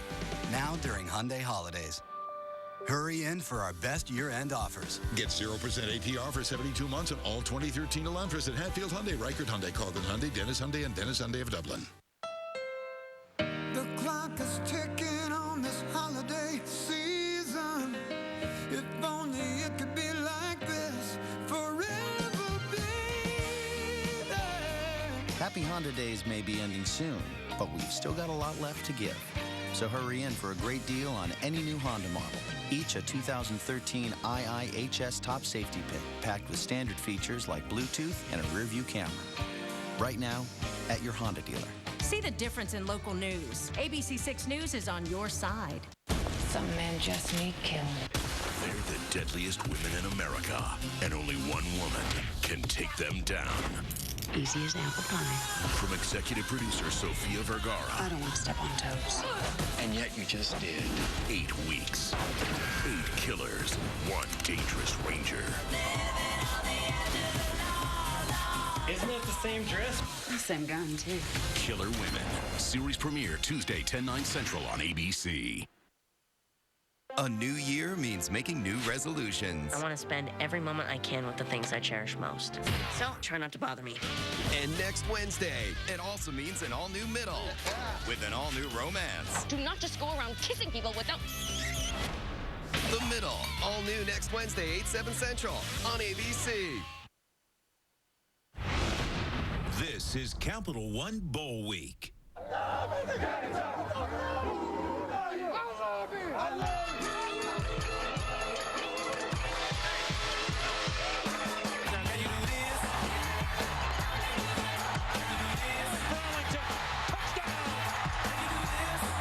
Stabby throws. Touchdown! Touchdown! What a play! Throws end zone. Touchdown! Jeff Duckworth.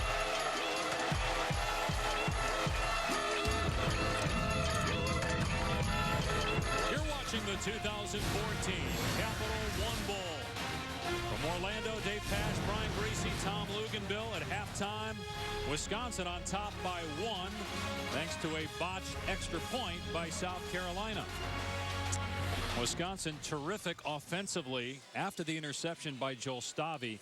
For the entire half, the run game worked. The Badgers averaged about 7 yards per carry against South Carolina's good defense. Yeah, ended up with 160 yards in the first half. And I think the biggest key for Wisconsin run the football has been getting to the second level. Those linebackers, a lot of young linebackers for South Carolina. And when you get the fullback and guards up to that second level, take a look at, this is Jacob Pedersen on the second level getting a great block, which frees Melvin Gordon. And then they've had to neutralize Jadeveon Clowney. Here you see Clowney come down, and they get the pinch block there by the tight end, and then another second-level block guard on the second-level linebacker, and allows James White to make a move on the second level. But South Carolina's got to find a way to neutralize that front if they're going to have success in the second half. Now, what about South Carolina on offense with Mike Davis banged up? We'll see if he plays. He did not return after leaving midway through the second quarter. Yeah, I think it's got to be the Connor Shaw show in the second half, much like the game they played against Clemson, where Mike Davis only had 25 yards on 15 carries. It became Connor Shaw's game to win in the second half. And I think as a senior, with everything that Connor Shaw has done in his career at South Carolina, there is no other way he wants to have this game on his shoulders to go out a winner in this last game. Last game for him, last game for Jadeveon Clowney, last game for Chris Borland, some of the best players in college football. James White as well, his last contest as a Badger. Kenzel Doe, Kyle Zuliger are deep. Wisconsin will start an offense here in the third quarter. And it's taken by one of the up men at the 20-yard line on the poor kickoff. There's Brian Wozniak. He takes it out to the 35 for the Badgers. Our first half stats, we talked about the run game working for Wisconsin. Steve Spurrier upset with the lack of run game by his team. Pretty even time of possession. And the one turnover, the interception by Stavi, where it looked like he was just trying to ground the ball to hit the leg of an offensive lineman and ricocheted forward to Sky Moore, who intercepted it. Melvin Gordon will start the second half. In the backfield with a tight end blocking for him. And Gordon again, great burst through the hole. Grabbed by Lewis at the 41, but it's a 5-yard gain for Gordon. Well, in South Carolina, defensively, where's Kelsey Quarles? They have got to get more production from Quarles. He came into the game leading the SEC with 9.5 sacks, 13.5 tackles for loss, and he's been absent so far. I expect him to pick up his game in the second half. He's going against a pretty good guy, too. Ryan Groy, left guard.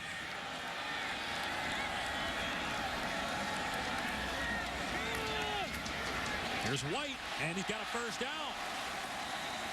Wisconsin picking up where it left off in the first half. Running on the Gamecocks. Two of the best defensive linemen in the SEC, Quarles and Clowney. Watch them get down blocked. This is an outstanding offensive line for Wisconsin. No surprise there, but Merritt's and Ryan Groy having their way. And now Victor Hampton, watch him make the tackle here. He gets hurt on the play, and he's still down for South Carolina after that 14-yard run by James White. So as they look at Hampton, we'll step aside.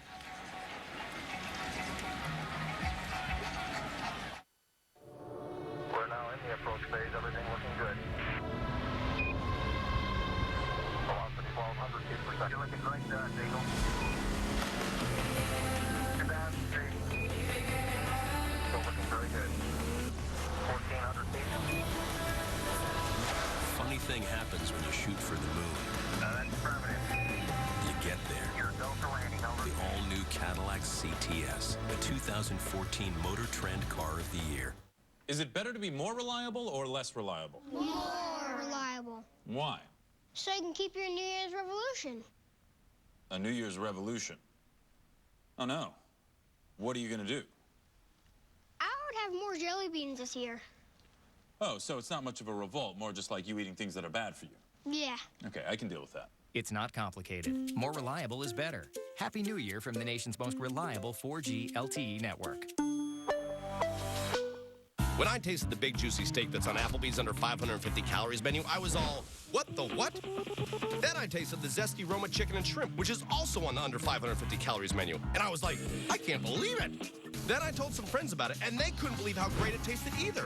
They were totally, who the, how the, what the, huh? New under 550 calorie Roma pepper steak and zesty Roma chicken and shrimp. Two almost unbelievably tasty reasons to see you tomorrow. Need another reason? Now for a limited time, an under 550 calorie dish is on the 2 for $20 menu. 3, 2, 1. Yeah! Told you she could do it. Double or nothing, she can't do it from 20. I'm no sucker. ABC next Wednesday. We're counting down to an all-new Modern Family. Stop being so excited. Poker face. Poker face. Now work on your poker voice. Poker voice. But someone's starting their new year. Sorry, but I have to place you under arrest. Wait, what? Behind bars. I don't want to go in there. You're going in here. I don't want to go in here. Modern Family. All new next Wednesday, 9, 8 Central on ABC. South Carolina's lacking depth at corner because Ahmad Christian transferred, and the starter Victor Hampton shaken up. You see he gets up after the tackle on White, and they don't have it in the shot, but he did go back to the ground. They looked at him. He was helped off the field. We'll see if he returns. And so Rico McWilliams, a redshirt freshman, is in replacing him. Jadeveon Clowney had a stinger suffered in the first half, according to our own Tom Luganville, but he's back out there. First down for the Badgers at the 45. They will run it again, and another hole for White. Looking to make moves inside the 25. Finally run out of play inside the 15. Starting to smell of desperation here for South Carolina. You're going to see two guys blitz, and there's a huge lane for White. Lorenzo Ward, the defensive coordinator, trying to find what's going to work. So far, he hasn't had any answers. And Wisconsin's just sitting back, doing what they do best, and allowing the defense to come to them and making the proper adjustments and calls on each run. You saw Costa again, the right guard out there on Marquise Roberts, the linebacker. That's about a 90-pound advantage for the guard. That was a 32-yard run, and now Stavi being chased from behind by Clowney. Slips and lost a yard on the play. This is the third or fourth time where Wisconsin has gotten into the red zone on first down, and Andy Ludwig, their offensive coordinator, has chosen to try to take a shot to the end zone off of play action. It hasn't worked yet. If I'm Andy Ludwig, I'm going to continue to run the ball. I mean, they're running the ball 7-8 yards a clip right now. No reason to try to throw the ball to stop it. And Gordon is in there now. Second down and 12, so a 2-yard loss on the last play. South Carolina with 8 in the box. Here's Gordon, and he stumbled. Dives to about the 11-yard line, close to the 10. So third down and long coming up for Wisconsin. Hampton back on the field for South Carolina. Badgers have been pretty good on third down today. 4 out of 7. Well, yeah, you heard Steve Spurrier right before the half saying that's the thing that's hurt us the most is not getting off the field defensively on third down. They have got to get some pressure on Joel Stave. You can't rely on Clowney because he's going to be double teamed. You got to get Quarles up the middle. Got Abrederis on Legree at the top of your screen. Stave to throw. Steps up. Hit. Sack. Chaz Sutton gets to the quarterback and takes him down back near the 17-yard line. Fourth down. Chaz Sutton just ran over Rob Havenstein, the right tackle. You're going to get one-on-one every single third down. If you're Chaz Sutton, you got to take advantage. That time he used the speed to bull move and got Havenstein off guard. Good play. Got that hand up around the face mask. He was lucky that wasn't a penalty. Jack Russell on for a 35-yard field goal attempt. They faked a field goal in the first half of a 48-yard try. They kick it here, and Russell puts it through. He's 9 of 12 on the year, and the Badgers extend their lead to 4.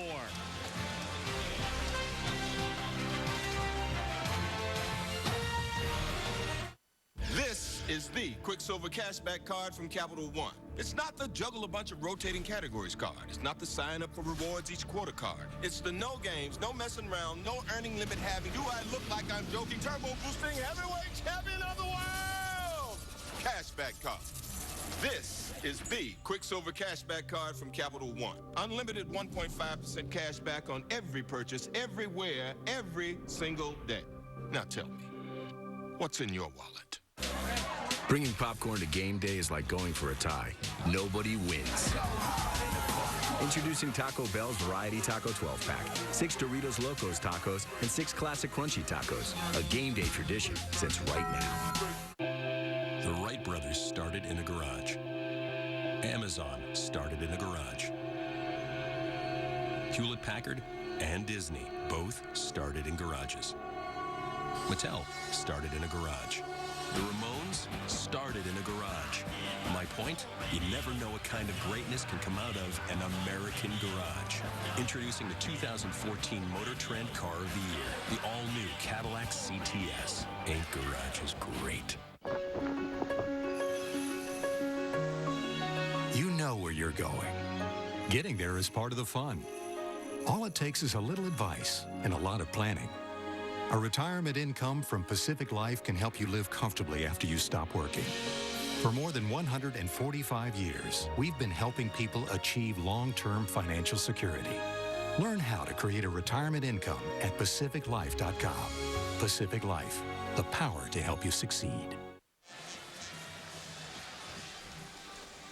Take a look at our Capital One Academic All-America player, Demir Bird, who made this year's All-American District team with a 3.59 GPA in sports and entertainment management. Unfortunately for Demir, he was hurt in bowl practice, knee surgery, and he's one of their key players. 33 catches, 4 touchdowns, a speed guy.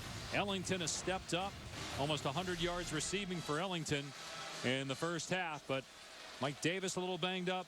South Carolina needs all of its weapons in the second half. Yeah, and it's going to be a passing game for South Carolina by all intents in the second half. We're going to need Shaq Rowland to step up as well. Short kickoff from Endicott. Here's Pharoh Cooper on the 5-yard line. Cooper past the 20. And ripped to the ground of the 25. We talked about the injury to Mike Davis. Here's Tom Luginbill. Yeah, Mike Davis got stepped on, kind of tweaked his foot just a little bit there in the first half. He's been told he's been 100% good to go. We should see him here on this series. Now, he's not good to go. That severely hampers this run game, guys, because now you've got Brandon Wilds in his stead, who doesn't bring the same explosiveness that a Mike Davis does. So let's see if he's 100% good to go, because they got to have him to have any semblance of a power run game. 3 carries, 17 yards for Davis. Over 1,150 yards on the season. 7 100-yard games for Davis. Marcus Lattimore's replacement. He might be better than Lattimore. First down on the South Carolina 25. And Shaw on the keeper. And he fumbled the ball. Recovered in bounds by Wisconsin. Derek Landish forced the fumble, and it's recovered by Ethan Armstrong around the 30-yard line. Great play by Derek Landish.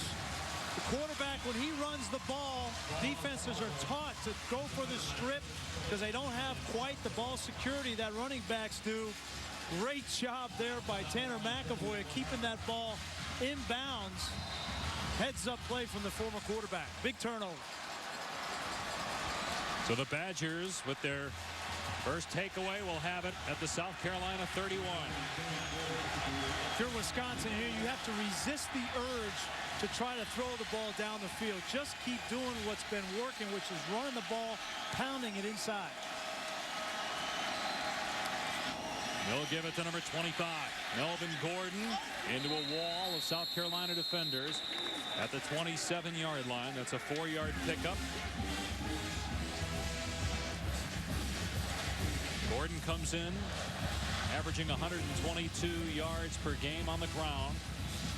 He has 92 today, under 6 yards per carry. Second team All Big Ten. He's a sophomore this year. Thought about going to the NFL, but elected to come back. Gary Anderson told us yesterday he thinks that was a good decision, that Gordon definitely will benefit from another year of college football. Here's 2nd and 6. They'll keep it on the ground. Gordon again slammed down, and now a penalty flag. Gordon appears to have the first down, but let's see what the penalty marker is. There was a Wisconsin player on top of Jadeveon Clowney, who's slow to get up. Somebody tackled Kelsey Quarles. Holding. Offense number 49. 10-yard penalty. Still second down. That's Sam Arneson. I think when Quarles went down, Clowney went down with him. Well, when you have a tight end that's trying to block, I think this is Arneson here in motion. He's going to try to block. That's Pedersen. Actually, Arneson's on the weak side. He comes over and tries to seal Kelsey Quarles, and he just gets caught. And it's an unfortunate because it's not really a hold. But when Quarles goes down and takes Arneson down, the umpire, all he sees is 2 guys on the ground, and that's an automatic key for him to throw the holding flag. So now 2nd down and 16, and they're out of field goal range here. Quarles jumped offside, so a free 5 yards for the Badgers.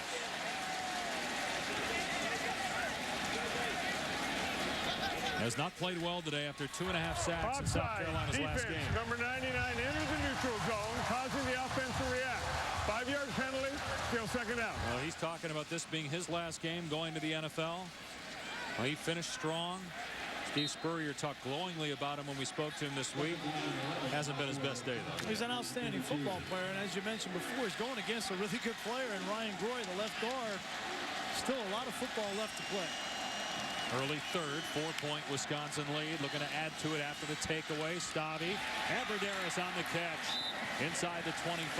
What a career for Abradaris, a former walk-on quarterback.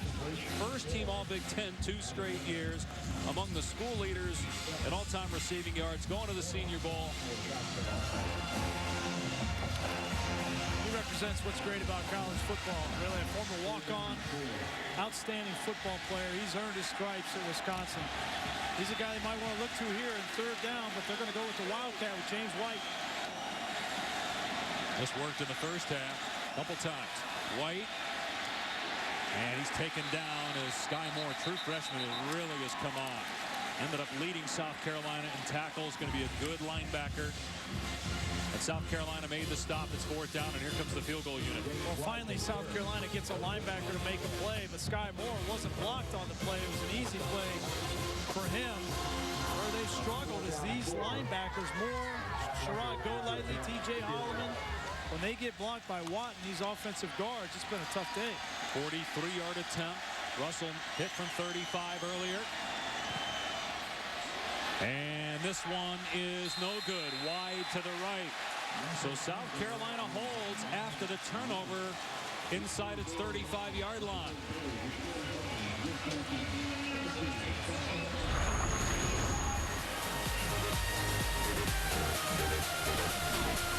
The kick wide right, and it remains a 4-point Wisconsin lead.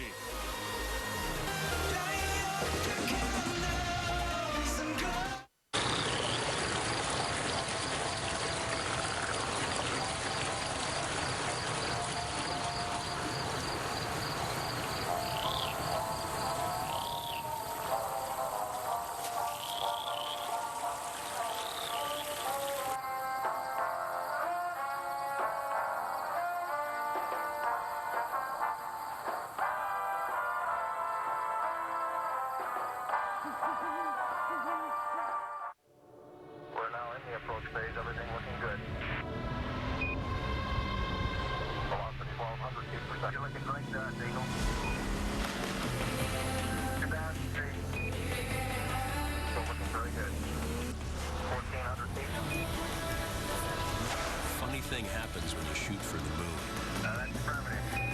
You get there. The all-new Cadillac CTS, the 2014 Motor Trend Car of the Year. Win the greatest weekend ever. You, Dale Jr., 3 friends, pit passes for 2 Darlington races. Junior's Lake House. Who's there? Casey Kane. Barbecue ribs. Extra sauce. Napkins, please. Bass fishing. Bonfires. Pool toys. Break time. Crazy stuff. Maybe some real crazy stuff. Okay, maybe not. Text BBQ to 47328 for your chance to win the greatest weekend ever. Plus a Chevy Silverado. Great clips. It's going to be great. The 2014 Capital One Bowl on ABC. Brought to you by the Quicksilver Card from Capital One. Earn 1.5% cash back on every purchase. Taco Bell. Sometimes you gotta live Mas. And Cadillac. Congratulations to Rocky the Bull, the 2013 Mascot Challenge winner. Mark Mentry, the luckiest man on earth, getting to shake hands with Rocky the Bull there. Check presentation. What did he have to do to win that check? Was that the Mascot Challenge? Yeah. Did they have the obstacle course set up, or what was it? He did it all. You don't know. Barrow Cooper running the Wildcat, a true freshman in at quarterback. He gets to the 28. Let's go to Robert Flores in the studio. All right, Dave, update on the TaxSlayer.com Gator Bowl. Georgia pulling closer against Nebraska. Hudson Mason to Todd Gurley. Little screen pass turns into a touchdown. Right now on ESPN2, 24-19 Nebraska, 4th quarter. Here at 17-13 Wisconsin, midway through the 3rd. Connor Shaw back at the quarterback position after Cooper ran the Wildcat. Here's pressure from Wisconsin. Shaw's pass caught. 1st down. Jones near the 38-yard line. It's a new coaching staff for Wisconsin, including defensive coordinator Dave Aranda. Yeah, and I think Dave Aranda really wants to change the way that they play defense. They've made the switch from a 4-3 to a 3-4. But in talking with Coach Aranda last night, he said, you know, we're not built to rush the passer. We're not built to stop the passing game. That's what they struggle with against Penn State, giving up over 340 yards through the air. He really wants South Carolina to run the ball. He's more concerned about the arm in the passing game of Connor Shaw today. 1st down, and Shaw will throw. Has time, and open in Wisconsin territory. Shaq Rowland for the 1st down. That's what you're talking about right there. And I think, yeah, this is the nightmare for Dave Aranda. It's one-on-one, throwing the ball down the field. Shaq Rowland really coming on late. You can see how soft Sojourn Shelton in this secondary is. They're concerned about giving up the deep ball. I don't think Steve Spurrier is going to make a big living in the second half running the ball. It's going to be Connor Shaw and his arm. Aranda told us yesterday, if we were playing Iowa, it would be great. Nothing against Iowa. It just meant a team that's 2 back, run the ball between the tackles, play action. You don't get that with South Carolina. Wisconsin stacking the box. They're hoping to disguise some coverages. It looked like there was a hold backside. The pass incomplete. Boy, on the pressure, looked like McAvoy was getting held, but no flag. And it's 2nd down and 10. And that's what Dave Aranda was telling us. In order for them to affect the quarterback, they can't do it with 3 and 4 defensive linemen. They have got to bring linebackers and secondary players like Tanner McAvoy. They've got to isolate Chris Borland on matchups. They just don't have those kind of pass rushers, so that exposes them on the back end. 2nd and 10 at the 47 of Wisconsin. Shaw finds Ellington near the 40-yard line and close to 100 yards receiving on the day. The linebacker Chris Borland on the tackle. So here's a critical 3rd down. Out of field goal range from here. South Carolina looking to keep the drive going and get Wisconsin's defense tired. Keep Wisconsin's offense on the sideline. And this is where you have got, if you're Wisconsin, you have to account for Connor Shaw running the football. Whether it's a spy with Borland, that's where he can kill you.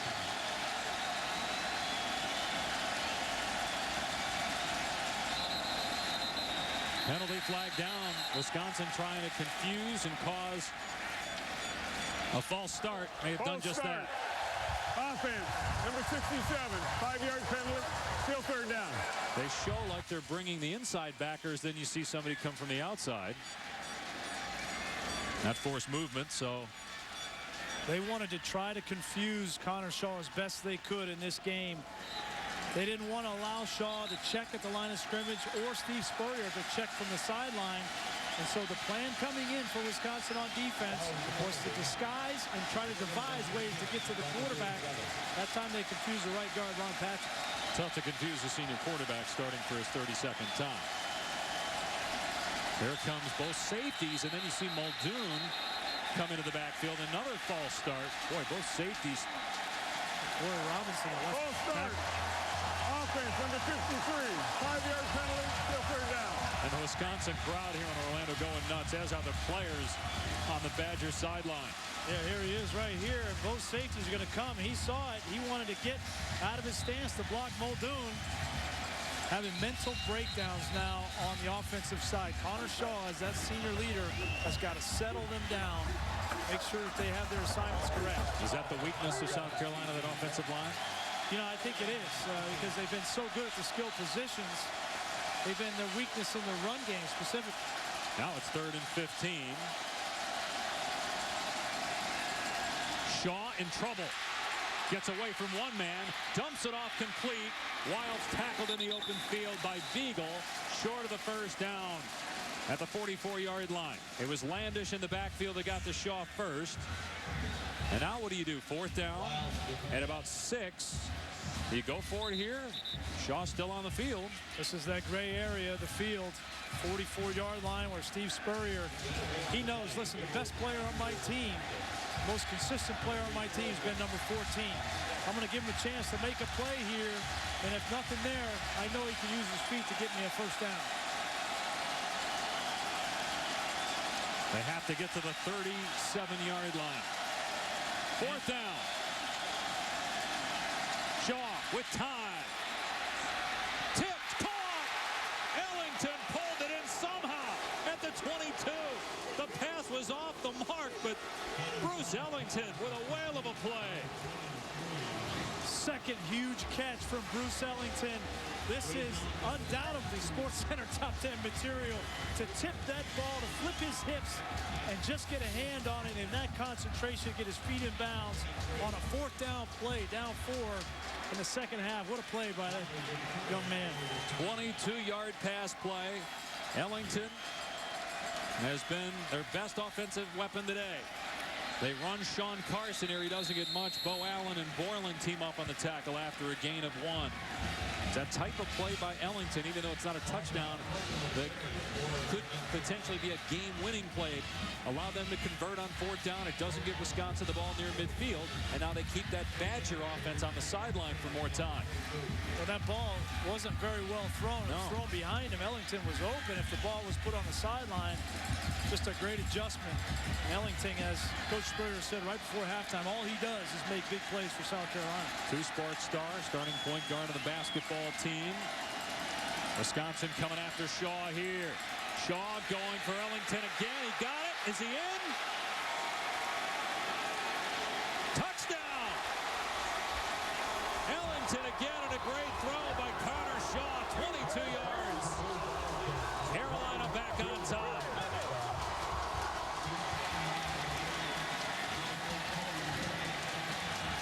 This time Connor Shaw put it right on the money. Same route.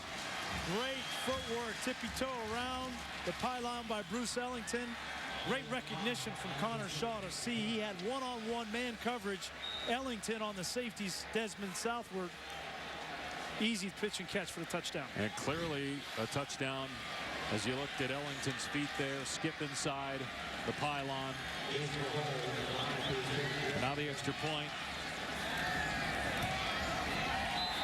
It's good from Elliott Fry, and it's 20-17 Gamecocks. We knew the second half this game would be on Connor Shaw's shoulders. He needed a receiver to step up, and Bruce Ellington's done it all year.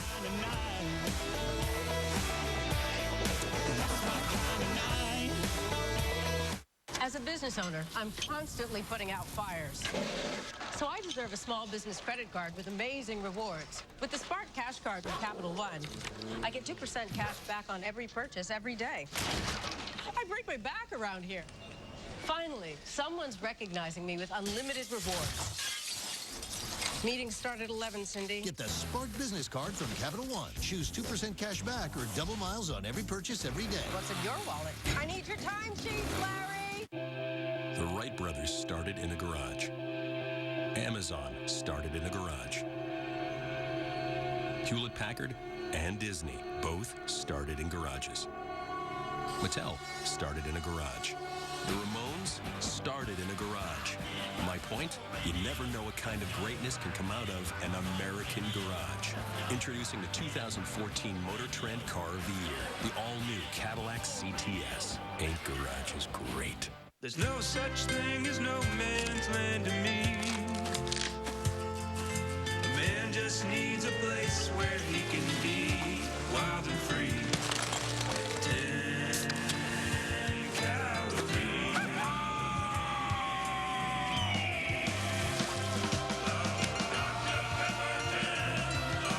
Dr. Pepper 10. Manliest low-calorie soda in the history of mankind. Bold flavor. It was the night no one will ever forget, except Emily Thorne. You don't know. Revenge, all new Sunday at 9, 8 Central on ABC. 6 catches, 140 yards, 2 scores, a touchdown pass, all for Bruce Ellington. But the play of the day was on 4th down. Yeah, 4th and 9. This ball not thrown very well, but a great adjustment. And then South Carolina comes back with the same play. Here's your man-to-man coverage. That's Ellington on Southward. Great recognition from Connor Shaw, and this time puts it out in front of the wide receiver. It's an easy pitch and catch for the touchdown. Bruce Ellington, only a junior. He's coming back next year. Think about the talent that South Carolina is going to have on this roster next year. They only lose the quarterback in Connor Shaw, but they have Dylan Thompson, and they lose a right guard. Everybody else is back. 5 seniors on this South Carolina team. Of course, several juniors will go pro, including Clowney, as Kenzel Doe gets walloped at the 25-yard line. All right, time now for today's Aflac trivia question. 2 of the last 5 players to assume the title of Mr. Irrelevant, that's the last pick in the NFL draft, have been South Carolina Gamecocks. Can you name them? Oh, boy. I think I know one. Kicker, right? All right, I have no idea. I thought one was a tight end. This guy will be the most relevant player at the NFL draft, perhaps the #1 pick. Houston By the way, J.J. Watt is here. Yeah, I saw him before the game. I was talking to him. He was interested. Obviously, he's here to see his brother. He's surprised his brother Derek, who's a fullback for Wisconsin, but he had significant interest in how number 7 in red was going to play, especially against the run. Stavy off play action, and he'll take off. And boy, he gets nailed. Instead of sliding, Victor Hampton got a shot in. You got to get down, son. Well, Stavy's a big man. My goodness. We saw Logan Thomas for Virginia Tech take a similar hit like that in the bowl game. Those guys are sizing you up. When you're a quarterback and you're 6'6" and you're just lumbering in the second level of defense, those guys are marking you up. You've got to get on the ground. You slid every time. Correct? I tried not to run. Gordon bottled up. It was Jordan Diggs for South Carolina. Rare that they get Gordon only a 2-yard gain. It's 3rd down and 3. South Carolina's flipped the momentum in this game. They did it. Big play on 4th down. Give Steve Spurrier credit for going for it, trusting his playmakers. And now their defense has gotten in. And again, we see a 1st down play action pass from Andy Ludwig. Be unsuccessful. Now they bring up a big 3rd and 3 here. They have got to stay on the field. South Carolina fans getting into it. Play clock down to 1. They're going to run it on 3rd and 3. And White has the 1st down and more. Pushed out at the 42-yard line. Wow, big gain there on 3rd down and short. Great job by the left guard, Ryan Groy. You're going to see him. He's going to come up and get the block on Marquise Roberts. If you get the offensive line to the 2nd level right there, it's advantage Wisconsin. That's what they did in the 1st half. That's what Wisconsin has identified as their biggest mismatch. And they've got to stick to that, especially on 1st down. Ryan Groy's had an excellent game again today. Here's a throw to the flat. Abradaris through a seam. Into South Carolina territory near another 1st down. He had 2 blockers out there, and he ran right between them after he made the catch. And now Wisconsin going up tempo. And one of the blockers out there is a fullback. Nice job. And there's the jet sweep from Gordon off the no huddle. And Gordon pushed out at the 35. We didn't know how many jet sweeps we'd see from Wisconsin because of the speed on the outside for South Carolina. They got their quick game going and ran it there, and it was a big play. I love the speed sweep in a hurry-up situation as we see Joel Stavy go down on one knee. Looks like he's holding his shoulder there. I'm not sure what happened. I wonder if it was from the initial hit with Hampton. It's just taking a while for it to set in, because that was a huge hit that he took earlier on the drive. Now, Kurt Phillips, how about this story with Phillips going in the game? He's had 3 ACL surgeries. He didn't even play in 2010, 2011. Remember, last year, Stavy was hurt for the Rose Bowl, so Phillips played for most of the game. Badger fans will tell you it seems like Kurt Phillips has been there since Randy Wright was the quarterback of Wisconsin, and Phillips was a backup. Let's take a look at the last play. Take a look at Stavy. He's just handing this ball off. That's his left. And he just grabs that right. I think you're right. I think it had to be from that hit from Victor Hampton. Clearly something wrong with the right shoulder from Joe Stavy. Well, he broke his clavicle last year. Yep. And Kurt Phillips had to play. And so now, what a great story this could be for Kurt Phillips, battling through all the injuries. Now a chance to go win the game for his team as Stavy will go back to the Wisconsin locker room. Well, if you're Kurt Phillips coming in this situation, you don't have to be a miracle worker here. You've got a great running game going in this game. Just manage the football game, protect the football. He's thrown 2 passes all year. Gordon, and again, he pushes the pile of the 33-yard line. Only a couple there. Kelsey Quarles in there for South Carolina. 6th-year senior. Kurt Phillips, you look at the numbers for his career. Again, 3 ACL surgeries on the right knee. Well, you got to think, for South Carolina, Lorenzo Ward, the defensive coordinator, now's the time to start selling out in his running game. You've got got to get the safeties involved. Bryson Williams, Dietrich Marcus, they need to be up around the line of scrimmage because there's not a whole lot of threat of throwing the football at this point.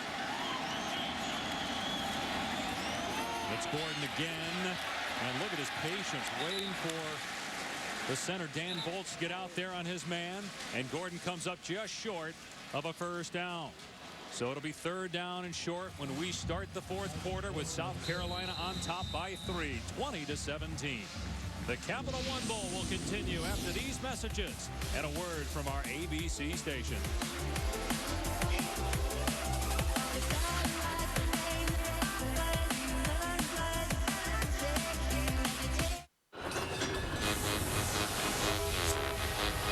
We're going to be late.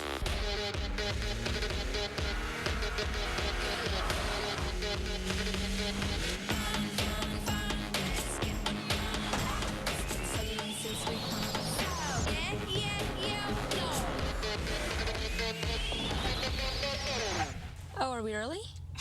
Commute your way with the bold, all-new Nissan Rogue. As scared as I was, Christian Mingle made it so easy. I never thought I could be this happy, and until I was with him, I didn't realize how incomplete my life was. He's my second chance. Join ChristianMingle.com today. ABC tomorrow. TV's toughest cooking competition is back. I want to cook. It's nerve-wracking. These home cooks and professional chefs have just one bite to get it right. This is so bad. I'm loving this.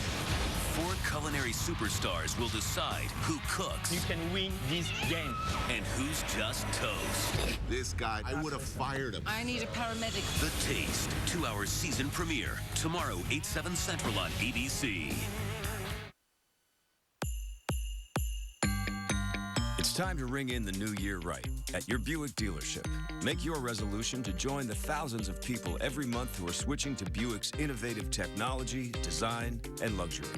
Get into the Buick holiday event with exceptional offers and get your year off to a great start. During the Buick holiday event, lease this new 2014 Buick Verano for around $199 per month. Visit your Central Ohio Buick dealer.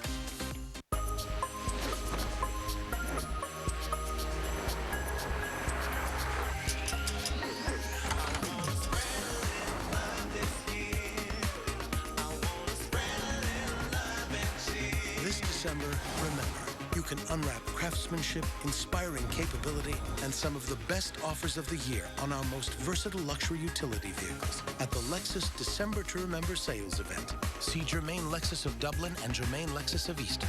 See the difference in local weather. ABC 6 First Warning Weather is on your side. A missed field goal by Jack Russell from 42 yards. Right now the difference, South Carolina on top by 3. Let's go ahead and answer today's Aflac trivia question before we start the 4th. 2 of the last 5 players to assume the title of Mr. Irrelevant. That's the last player drafted. Justice Cunningham was the one that I was thinking because it was just this year. But Ryan Suckup, you remember that one, 2009, huh? Well, I remember it because Broncos playing the Chiefs. You see Suckup quite a few times. So 3rd down and 1 for Wisconsin. Kurt Phillips in for an injured Joel Stabby at quarterback. Ball inside the 25 of South Carolina.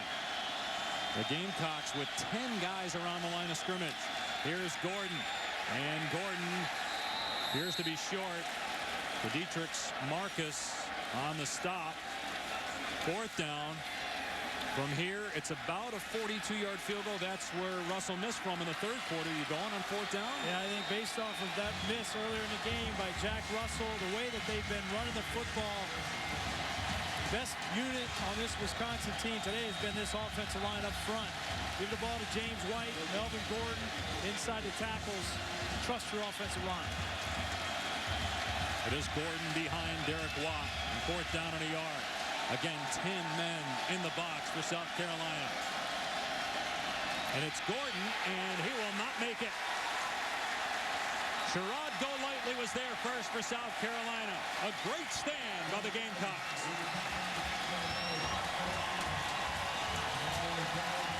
They brought Sherrod Golightly off the edge. I don't know if it was the tight end or the fullback, Derek Watt's responsibility. but you got to block the edge. You have to secure the edge. If not, he's going to get the back in the backfield. That player had no chance. Yeah, that's my kind of night.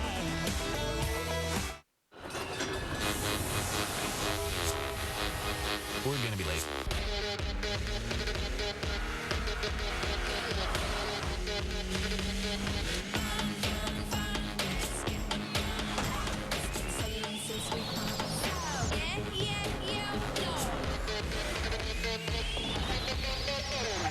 Oh, are we early?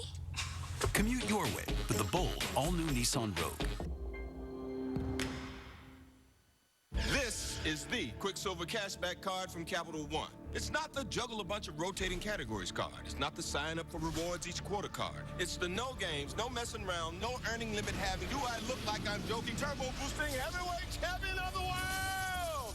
Cashback card. This is the Quicksilver Cashback card from Capital One. Unlimited 1.5% cash back on every purchase, everywhere, every single day. Now tell me, what's in your wallet? Do you want to have a wife who keeps secrets? You're the smartest, toughest, most heroic woman I've ever met. The KGB is destroying our eyes inside the Soviet Union. They have an end to the agency. They've cracked us. My name is Aldrich Ames. I work for the CIA. Every asset we have left in the Soviet Union has potentially been burned. A KGB colonel defected today in Rome. Sometimes they fall through the cracks. He'll know me! We need to figure this out fast before we lose the damn Cold War. Keep everything in your life separate. Work, family, assets. We need to know which assets are in danger, and we need to know now. I'm not a traitor. Who is the American law? I've studied this man. I understand how he thinks. Do you have knowledge of a nuclear attack? What am I gonna do? The Assets, a mini-series event, premieres Thursday, 10/9 Central on ABC. The Big Ten champion Spartans, led by Connor Cook, either first Rose Bowl win since 1988 as they play in the 100th Rose Bowl game against Stanford later today, about an hour from now, over on ESPN. They pass Brian Griese, Tom Luginbill. 4th down, Wisconsin elects to go instead of trying a 42-yard field goal, and it fails. Yeah, it looked like Golightly came off the edge. There he is. It looked like Derek Watt was just late in recognition. The other thing on this play was Jadeveon Clowney came off hard. You wonder about his ability to play the run game. He stands up, merits, blows off Derek Watt off track, and significant pressure on that 4th down. Shaw throwing on 1st down, and a catch made by Rowland. And it's another 1st down. Why not kick the field goal? You missed the 42-yarder. I get it earlier, but it's a 3-point game. You know they're going to stack the box there, put 10 men at the line of scrimmage. Want to take your chances that your field goal kicker is going to come through. Well, your field goal kicker didn't come through in the previous attempt, number 1. Number 2, you've rushed for 251 yards in this game, and you've blown this South Carolina defensive front off the ball consistently. I don't have any qualms with Gary Anderson's decision right there. It's just the execution. Mike Davis hasn't had a lot of touches today, and he gets to the 41-yard line. Zagzebski in there, Borland as well for Wisconsin. It'll be 2nd down and long. Badgers play in the Rose Bowl each of the last 3 years. Lost all those games. They're 2-0 in Capital One Bowls. Last time they were here was Barry Alvarez's final game. Remember, he actually came back and coached the Rose Bowl last year, but his real final game when he was the head coach. 2006, they beat Auburn. And they knock off South Carolina today. The Gamecocks with a 3-point lead, seeking their 3rd straight 11-win season. They never won 11 games before 2011. Steve Spurrier deserves a world of credit for what he's done with this program. As Shaw airs it out in the double coverage. What a catch! Shaq Rowland!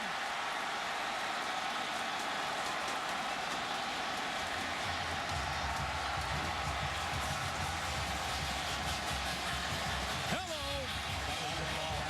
Great concentration by Shaq Rowland. Dave Aranda, the defensive coordinator for Wisconsin, told us his worst nightmare is when teams just throw the ball up down the field.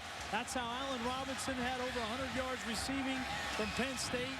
And that's exactly the scenario that Roland had in that play. 49 yards there. You saw acrobatic catches by Ellington on the last drive. Now back to the ground, and Davis stood up at the 8. It'll be 2nd and goal from there. Ethan Armstrong on the hit. Wisconsin just doesn't have that ball hawk in the secondary. Sojourn Shelton is their closest guy, but he's a true freshman. He's 5'9". That was Caputo, who's going to be a good player. He's 6'1", but he's just a sophomore. He's more of a run support guy. Neither one of them play the football, and Shaq Roland goes up and makes a great play. You have to wonder, too, how important Wisconsin getting a stop is to go down 10 with a backup quarterback. You don't even know if he can complete passes. Thrown only 2 all year. Trying to lead your team from 10 down. An important sequence here for Wisconsin's D. Option. Shaw pitching late. Davis. And he's inside the 5. Armstrong again on the stop. 3rd and goal from the 4 coming up.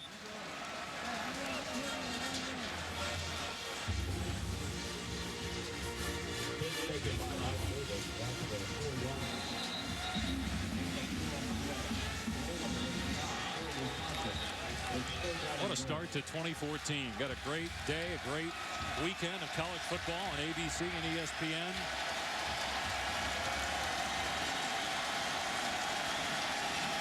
Third and goal. Play action. Shaw lobbing it. Got him in. Touchdown, South Carolina. Jarrell Adams. And it's a 9-point Gamecocks lead. That surprised me that Adams was that wide open, because on 3rd down you have to anticipate that they're going to throw the football, and Adams lined up on one side and just released through the line of scrimmage all the way to the other side of the field, and backup safety Nate Hammond had him in coverage. Couldn't stay with him. What a day for Connor Shaw, his final game as a South Carolina quarterback. One of the all-time greats at South Carolina. The extra point makes it a 10-point lead. Connor Shaw, 3 touchdown passes, giving him 24 on the year. Just 1 interception. He also has a touchdown catch. But it was the defense that helped Shaw on this drive, getting the stop on 4th and 1. Clowney blowing up the play. And it's a 10-point South Carolina lead as you're watching the 2014 Capital One Bowl.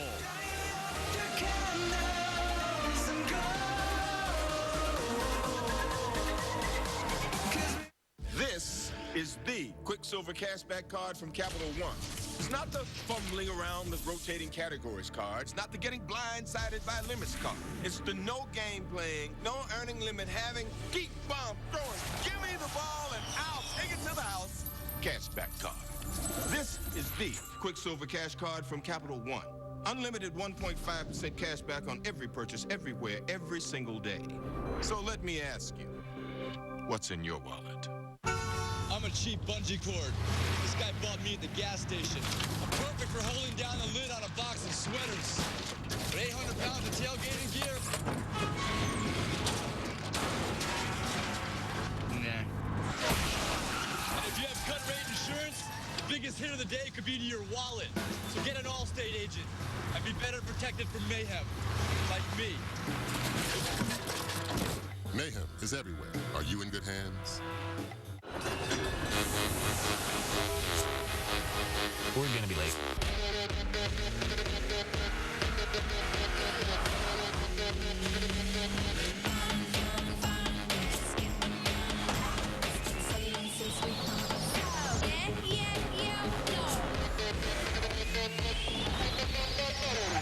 Oh, are we early? Commute your way with the bold, all-new Nissan Rogue.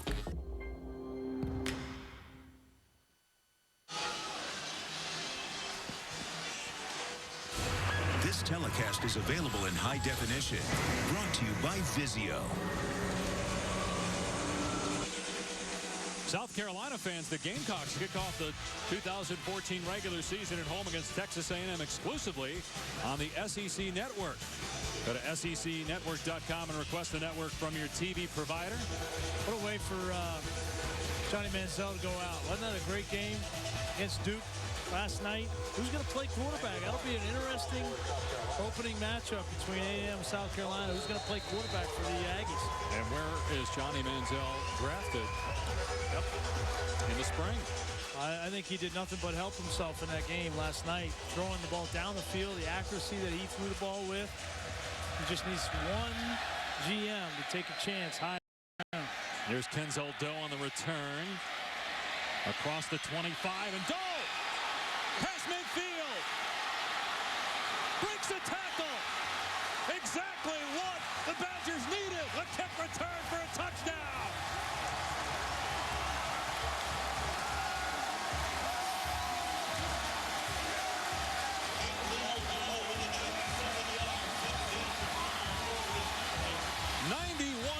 Kickoff return for a touchdown, and Wisconsin is right back in it.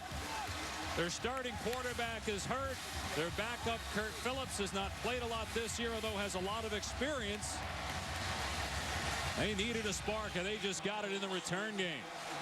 After the special teams have been problematic today with the missed field goal. Badgers quickly back within 3 with a ton of time on the clock. There may not be a whole lot of speed on this Wisconsin team outside of the running back position, but plenty of speed from Kenzel Doe. A few blocks, springing to the second level, and the stiff arm tiptoes into the end zone. Yeah, that's my kind of night. When your cable goes out, you get stressed. When you get stressed, you need to get away. When you need to get away, you go for something exotic. When you go for something exotic, you get bitten by something exotic.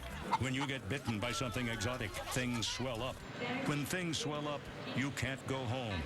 And when you can't go home, you become a local fisherman they call Big Fatty Face. Don't become a local fisherman they call Big Fatty Face. Get rid of cable and upgrade to DirecTV. Call 1-800-DirecTV. We're going to be late.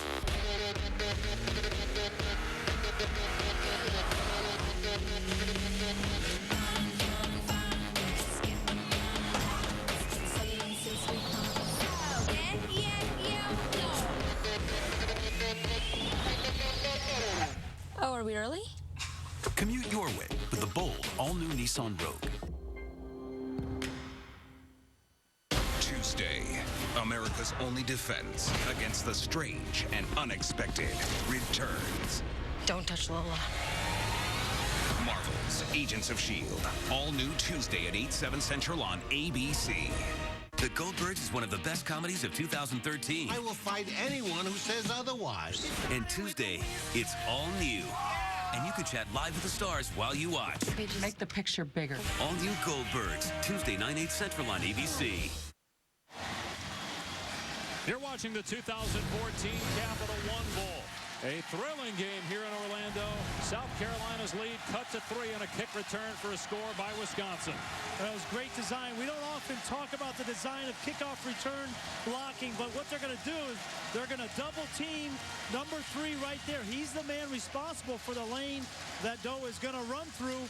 Great design. You kick him out, and where does Doe go? Right in that lane.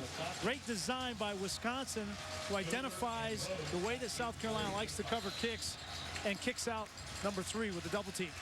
Last kickoff return for a touchdown for Wisconsin, 2010. Gilreath against Ohio State.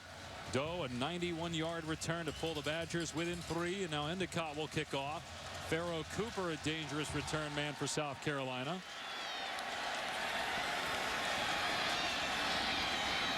But he gets nailed at the 10-yard line and slammed down. Let's go to Robert Flores in the studio. All right, Dave, check out the finish between Georgia and Nebraska in the TaxSlayer.com Gator Bowl. Georgia going for it on 4th down. Arthur Lynch can't hang on to it. And then in the Outback Bowl on ESPN, LSU and Iowa, John Loudermilk of Iowa. He picks off an interception, but did not take it the entire distance, dropped it at the 1. Here it's a 3-point game, Robert. Big hit by Schobert on special teams. South Carolina has to start at its 12-yard line. Momentum favoring the team from the Big Ten.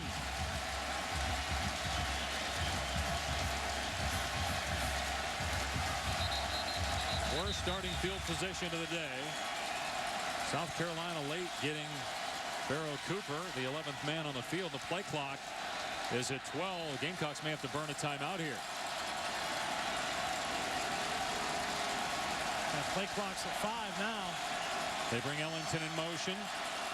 And here's Shaw hurdling a defender.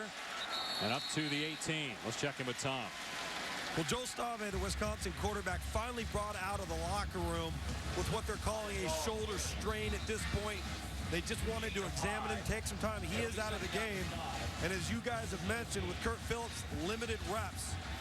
South Carolina's made some adjustments within their defensive front. They shifted down and got into some 5-man fronts, locking up the gaps. Running the football has not been as easy in the latter part of that third quarter and the early part of the fourth quarter. So they better come up with some answers, Wisconsin, on offense. There's the hit by Victor Hampton where Stave should have slid. Now you got the Wildcat. Cooper taking off on 2nd and 5. Got the first down, it appears, at the 22-yard line. So they'll move the chains here for South Carolina. 10 minutes to go in the fourth. Gamecocks on top by 3. This is a big drive for Connor Shaw. Steve Spurrier knows that Connor Shaw, he's going to put the game in his hands. They're not going to get conservative, not going to go in a shell. It's a 3-point game. Fourth quarter of his last game in a South Carolina uniform. The best playmaker on the field. This is right where Connor Shaw wants this game in his hands in the fourth quarter. See what kind of looks we get from Wisconsin's defense as well. They've been trying to disguise and confuse Connor Shaw, who's going to go deep. Single coverage down the sideline, and the pass is on the money to Rowland. Great throw by Connor Shaw to the 44 of Wisconsin. What a dive from Connor Shaw. That ball could not have been thrown better. Right foot clearly in bounds. That was tight coverage. Sojourn Shelton was in good position. Plenty of speed to run with Shaq Rowland. You just can't defend the perfect pass. And that's exactly what Connor Shaw put on Shaq Rowland. And a good move, too, on the sideline to avoid the bench. 33-yard catch. And South Carolina is back in Wisconsin territory. Rowland suspended 3 games earlier in the season for a violation of university policy. They needed him today with the injury to Demir Bird. Shaw finds Shamir Jeffrey, and he gets knocked down. Michael Caputo, one of the most improved players on this Wisconsin defense, made the play. 2nd down and long. Borland was there too.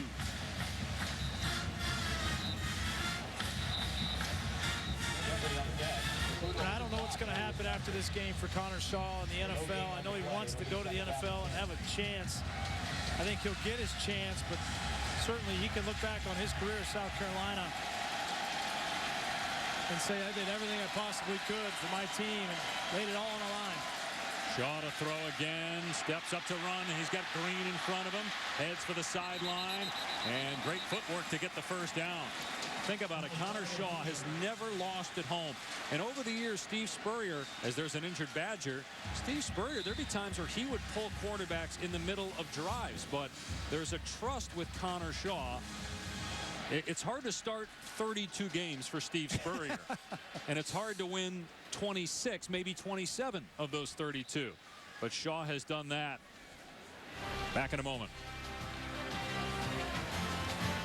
This is the Quicksilver Cashback Card from Capital One. It's not the limit the cash I earn every month card. It's not the I only earn decent rewards at the gas station card. It's the no games, no signing up, everyday rewarding, kung fu fighting, silver lightning in a bottle, bringing home the bacon cashback card. This is the Quicksilver Card from Capital One. Unlimited 1.5% cash back on every purchase, everywhere, every single day. So ask yourself, what's in your wallet? Your mama's got nothing on me. Your daddy's got nothing on me. Why would you ever need to eat nachos on the go? Let's say her parents came home early. That's one reason. The new grilled stuffed nacho for $1.29 at Taco Bell. Everything you love about nachos grilled up in an all-new way. Take the nachos and run.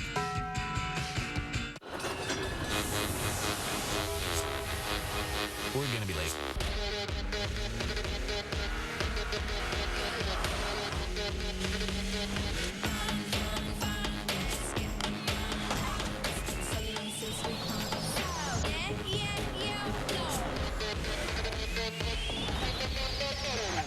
Oh, are we early? Commute your way with the bold, all-new Nissan Rogue.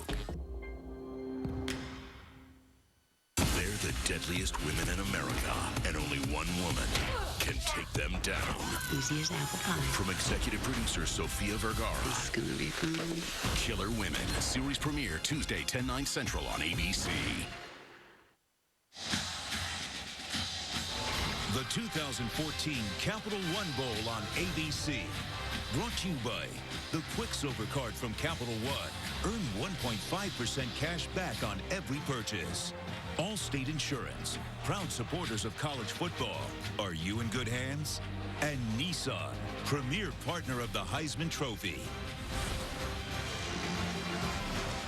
Some terrific offensive plays in the first game of 2014.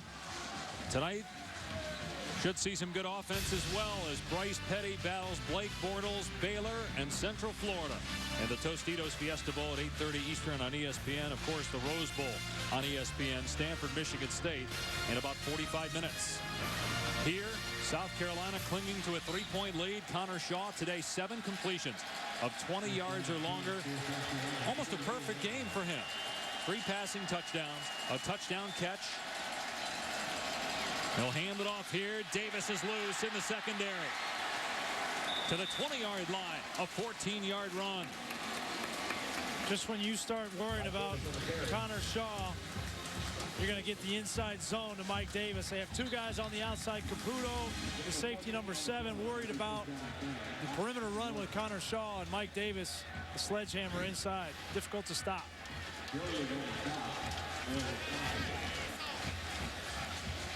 11 first downs in the second half for South Carolina. You know, we might be in this game watching 2 of the Heisman frontrunners going into 2014. Mike Davis will certainly be in the conversation if he can stay healthy, and Melvin Gordon on the other side for Wisconsin. There's Shaw, and he's to the 10 before Borland makes the stop. Close to another first down. It is a first down, so first and goal. Can the Badgers get a stop? Take a look at Mike Davis right here. He's going to get the fake, but then he's not going to get it. He's also going to get a block that's going to free Connor Shaw. Unselfish nature of Mike Davis right there to get that block on Tanner McEvoy. That's how you get +1s on offense. Is you have players that go beyond just the call of duty to carry out my fake. I'm actually going to get a block too. 8th play of the drive that started at their 12-yard line. And in 4 minutes, they're at the Wisconsin 10, first and goal. And here's the handoff to Davis. Stretching for the goal line. No, he's just short. It'll be second and goal on the 1. And Davis hurt again. Boy, you get the feeling, at least I don't know about you, watching this game, that Mike Davis was not 100%. He looks like he's in a lot of pain. Well, he was shaken up in November and fought through injury. We saw him get banged up a couple times today. And boy, we were there for the Marcus Lattimore injury when South Carolina lost its heart and soul last year. Well, he went down, and there were guys on the back of his legs. And you always wonder about the ankles. Take a look at his right leg. And got rolled up on there by Beagle. Landish was there too for Wisconsin. And you hope in these situations, obviously I don't think that he's going to be back in this game, but you hope in these situations that this isn't a break but just a sprain.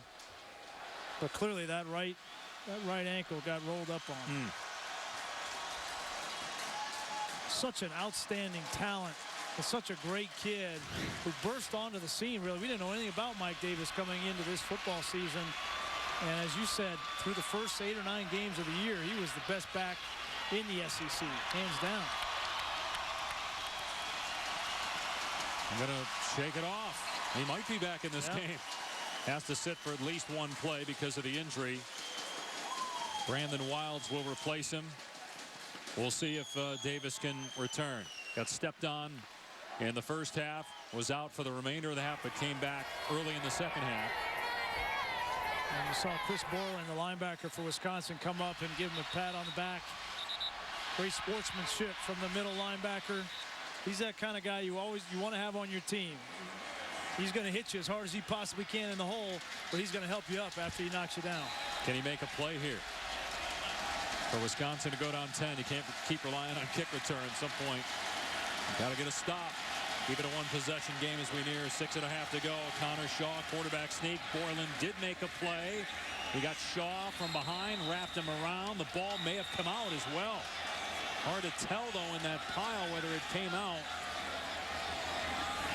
Wisconsin's got the ball. Bo Allen has it in his hands, but they're saying third down. They're saying third down, so no fumble. And again, it's almost impossible to really review this in the middle of the field. The linesman came in shaking his head, saying no fumble. Look at Borland go over the top. He was anticipating that quarterback sneak. It looked like right here when he goes to extend the ball. Was he in? Did he get the ball across? Or was forward progress ruled stop before he stretched it out?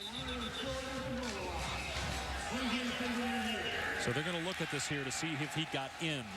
And let's go ahead and check in with Mark Perlman, who's with us in the booth, Pac-12 line of scrimmage supervisor. Is that a touchdown? Did he get the ball across that time? Yes, that last shot they showed. The ball clearly was in there when he stretched it out, and then they ripped it out of his hand. And forward progress was not stopped in that situation. Correct. That's interesting because the linesman came in and he did not signal touchdown, but he did not signal fumble. If he felt like that ball didn't get across the line, the goal line, he should have ruled it a fumble. But I think, you know, you're right. When you come back on review here. There, he's across there. Yeah. That's a touchdown there. And like you alluded to earlier, it's very difficult to see in that big mess on the angles. That would be his 5th touchdown that he's accounted for today. 3 passing touchdowns, a touchdown catch, and now a rushing touchdown. Ruling on the field is that he's down, so it has to be indisputable video evidence to overturn that. But it looks like that's a touchdown. Yes.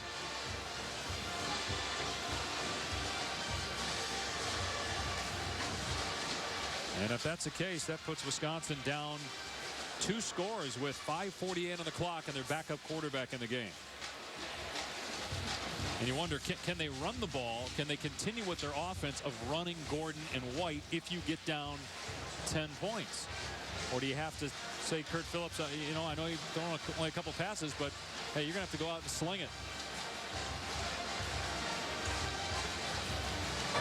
After further review, the runner in full possession of the ball penetrated the end zone. Play results in a touchdown. Timer, set the game clock to 6:22. That's huge for South Carolina. And again, can Wisconsin run its offense with 5:48 down 2 scores, or do they have to rely on Kurt Phillips to make plays throwing the ball? Yeah, I think you're right, but Connor Shaw, what doesn't Connor Shaw do for this team? I mean, all he does is throw the ball with accuracy. He scores touchdowns with his feet inside 2 or 3 yard line, catches touchdowns all year long. Connor Shaw has been the engine that has driven this South Carolina offense and their team for that matter. And it's a credit to him in his last game. He's going out and stopped. The 10-point South Carolina lead. They put time back on the clock. Remember, the clock ran, but since it was overturned and it was a touchdown, they added about 30 seconds onto the clock. And so a 10-point lead. Connor Shaw, another brilliant performance. Kid's thrown 1 interception all year, playing in the SEC, playing Central Florida, playing Clemson. Yeah, an unbelievable year for Connor Shaw. And like I said, I don't know what's going to happen. I know I think he's going to play in the NFLPA postseason game out in California, the All-Star game. And whether he gets a shot as a free agent or something, or gets drafted in the NFL, I don't know. He's actually talked about wanting to go to officer training school. If football doesn't work out, he took a skydiving expedition in the summer with a couple of his friends and fell in love with it. He's talked about getting into parajump school, the Army or Navy. I mean, it's just, what a great story Connor Shaw has been for college football and for South Carolina. It's the kind of kid you want to root for. You think about all the big-name quarterbacks in the SEC, like Johnny Manziel and A.J. McCarron. But Connor Shaw is meaningful to his team and as valuable to his team as any of those guys. Trying to win 11 games for the 3rd straight year. It's never happened before at South Carolina. But they still have to close out Wisconsin. Kenzel Doe just returned to kick 91 yards for a touchdown. And here Doe goes trying to get to the outside, but South Carolina had the sideline covered that time. Still decent field position around the 31. Watch Florida State take on Auburn in the Vizio BCS National Championship 8 different ways on nearly every network with BCS MegaCast. Coverage begins January 6th at 8 on ESPN. For all the ways to watch, visit ESPN.com/MegaCast. Our own Tom Luganville will be involved with BCS Film Room and ESPN News. Brian Greasy will be out working Sports Center and studio throughout the BCS National Championship. Can't wait for that game. It's going to be an unbelievable game. So many subplots and storylines to follow in that game. Florida State, highly ranked defense. Will they be able to slow down that Auburn offense? They're going to run Gordon here. He gets to the 35. How many times can you do that, though? Down 2 scores. Gain of 3. Again, Kurt Phillips coming in for an injured Joel Stabby. Phillips has battled injuries throughout his career. Went 2 straight seasons without playing because of knee injuries. He did play in the Rose Bowl last year. Only 2 passes thrown in the regular season coming into today. And their huddlings, they took a lot of time off the clock there. I'm Andy Ludwig. I'm going to get the screen game involved here. Your best players are your backs, but you need to throw the football and get your quarterback confident. Screen's a great way to do it. James White has been silent as a receiver today. They're going to hand it off to White here. And White picks a hole and has the first down. To your point, White on the season has 37 catches. Melvin Gordon has just 1. It'll be interesting to see if now is the time where maybe they try to get Gordon involved in the screen game. They're going to go up tempo here. Clock at 5.5 and counting. I think they want to get that first down, and then they were going to get into the no-huddle scenario. Your weapons here, obviously outside of the backs, are the tight end Pedersen and Aberderis. Those are the 2 guys. Phillips throws complete to Duckworth, who gets out of bounds at the 48-yard line, a gain of about 4. And if you're Kurt Phillips, your mindset, I got nothing to lose here. It's my last game. My career hasn't gone the way I wanted. I got beat out by Joe Stabby. But I'm going to take my best shot in the bowl game here. I'm not going to hold anything back. Still outside 5 minutes of the clock. Runs on the ready for play. After going out of bounds, Phillips pass deflected by Clowney, incomplete. You know, we talked about the stats, and they may not be there, but as you look at pressures per game for Jadeveon Clowney, the numbers are almost identical from a year ago when he had 13 sacks. You're telling me you wouldn't take that with the first pick? I didn't say that. Don't look at me. You can't double team a guy forever in the NFL. He's going to get his chances, and there's no question he's going to get to the quarterback. I mean, 5 guys to block Clowney and J.J. Watt in Houston. I tell you what, I talked to J.J. Watt before the game. He was excited about the prospect of having that man to protect him a little bit. 3rd down and 6. Phillips dumps it off. Here's White out in space, and a nice play by Sky Moore. He's short of the first down, White, but Wisconsin in a situation where it has to go. At least they're in a manageable 4th down situation. Remember, they went for it on 4th down and 1 earlier in this quarter at the 25-yard line and did not pick it up. Quick snap. Phillips pass deflected, incomplete. South Carolina takes over on downs. They're saying it actually was picked off by Kawan Lewis on the deflection. South Carolina ball regardless. And again, it's you-know-who. You can't throw the ball quick on the outside and not have to get it around. Jadeveon Clowney looks like it hit his helmet that time. There was 3 defenders that were closing on that route. That pass was doomed from the beginning. But Clowney 6'6". I mean, the throwing lane, it's almost impossible right there, trying to get the ball to Duckworth. And if you don't get Clowney on the ground, you're not going to throw it past him. Barrett's tried to cut him, and Clowney just jumped right over him. The combination of size and athleticism right there, and that's using your head. Literally. Well done. And here's Shaw, and Borland wraps him up, and MMA style takes him to the ground. Wisconsin will use a timeout.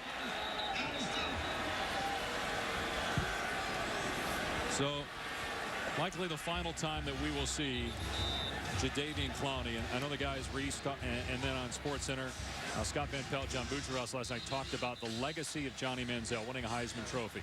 Well, the expectations were enormous for Jadeveon Clowney after the tackle last year, a year ago in the Outback Bowl. What's his legacy on college football? Well, I think he's changed college football in a lot of ways. I mean, he is that once-in-a-generation kind of talent. We knew that. But the way that he's been defended as offenses try to block him has changed the way that college football has been played against South Carolina.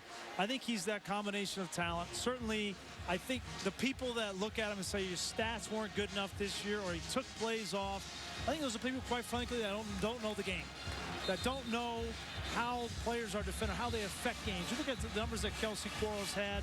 You look at how this defense has gotten better as the year has gone on. They lost 4 starting linebackers from a year ago, and those guys needed time to get brought up to speed. Jadeveon Clowney requires so much attention. He made everybody on that defense better. I think that's how he needs to be judged. Any concern? You get the 2 speeding tickets over the last 3 weeks. Any concern about that if you're a scout or a GM when you're thinking about making him the #1 pick in the draft? Zero. I have zero concern about speeding tickets. That happens to any of us, right? Maybe not 110. Oh, Wilds fumbled the ball. Wisconsin's got it. Wilds coughed it up right to Darius Hillary. The Badgers aren't done yet. They'll look at it to make sure Wilds wasn't down before he coughed it up. There is no quit in number 44 in white. Take a look. Chris Borland comes in, puts his helmet, shoulder pad right on the ball. That's his 15th career forced fumble. Among the all-time leaders in college football with his 15th forced fumble. He's just a football player. He's a playmaker. Remember, we thought Wisconsin was dead and buried in the Arizona State game. He was the one that came up with a fake punt. He's a playmaker in the 4th quarter, and he's done it again. You still have the same issue, though. Your backup quarterback in. Hasn't thrown a lot this year. They're going to run it here, though. Gordon. And Gordon with a nice cutback for the 43. Clock is not your friend. 4.5 and counting, and you used the timeout on defense, so 2 left. Again, how many times can you run the ball in this situation? You know, the last series they tried to throw the ball quick, and the throwing lanes were tight. 2 balls tipped from Kurt Phillips. Take a shot down the field to Aberderis. Maybe he goes up and makes a big play. Maybe you get pass interference, but you need a big chunk. Taking a lot of time by huddling there. They go out of the eye. It's Gordon again. Got a gap inside the 30. Gordon to the 25, a first down. The clock will stop as they reset the chains. Derek Watt, JJ's younger brother, fullback, out there blocking for Gordon. That's a 17-yard run. Gordon around 150 rushing yards today. They get up to the line quickly here. Down 10. White is in the backfield, and Phillips will throw. And not a good throw. Incomplete. Trying to hit Jordan Frederick, who appeared open. 3:43 left. Wisconsin down 10. Clowney to the sideline for now. I'm Andy Ludwig calling plays up in the box. I know exactly who's in the game. If Clowney is on the sideline, I'm going to take my shot to throw the football, knowing I don't have as much pressure. Well, he was injured in the first half, but came back, suffered a stinger. I don't know if he's just getting a rest here, though. 2nd down and 10. Phillips to the air. Has time. This time he delivers a strike to Aberderis right at the first down marker. They're going to spot him just short. It's 3rd down. 3.5 to go. Wisconsin going up tempo. 3rd and short, but you still have the inside run game here to James White. Doesn't get it. You're still going for it on 4th down. Clowney not in the game, but they'll throw on 3rd down and short. Phillips, end zone, it's intercepted. Picked off Sky Moore. That's his 2nd interception of the game.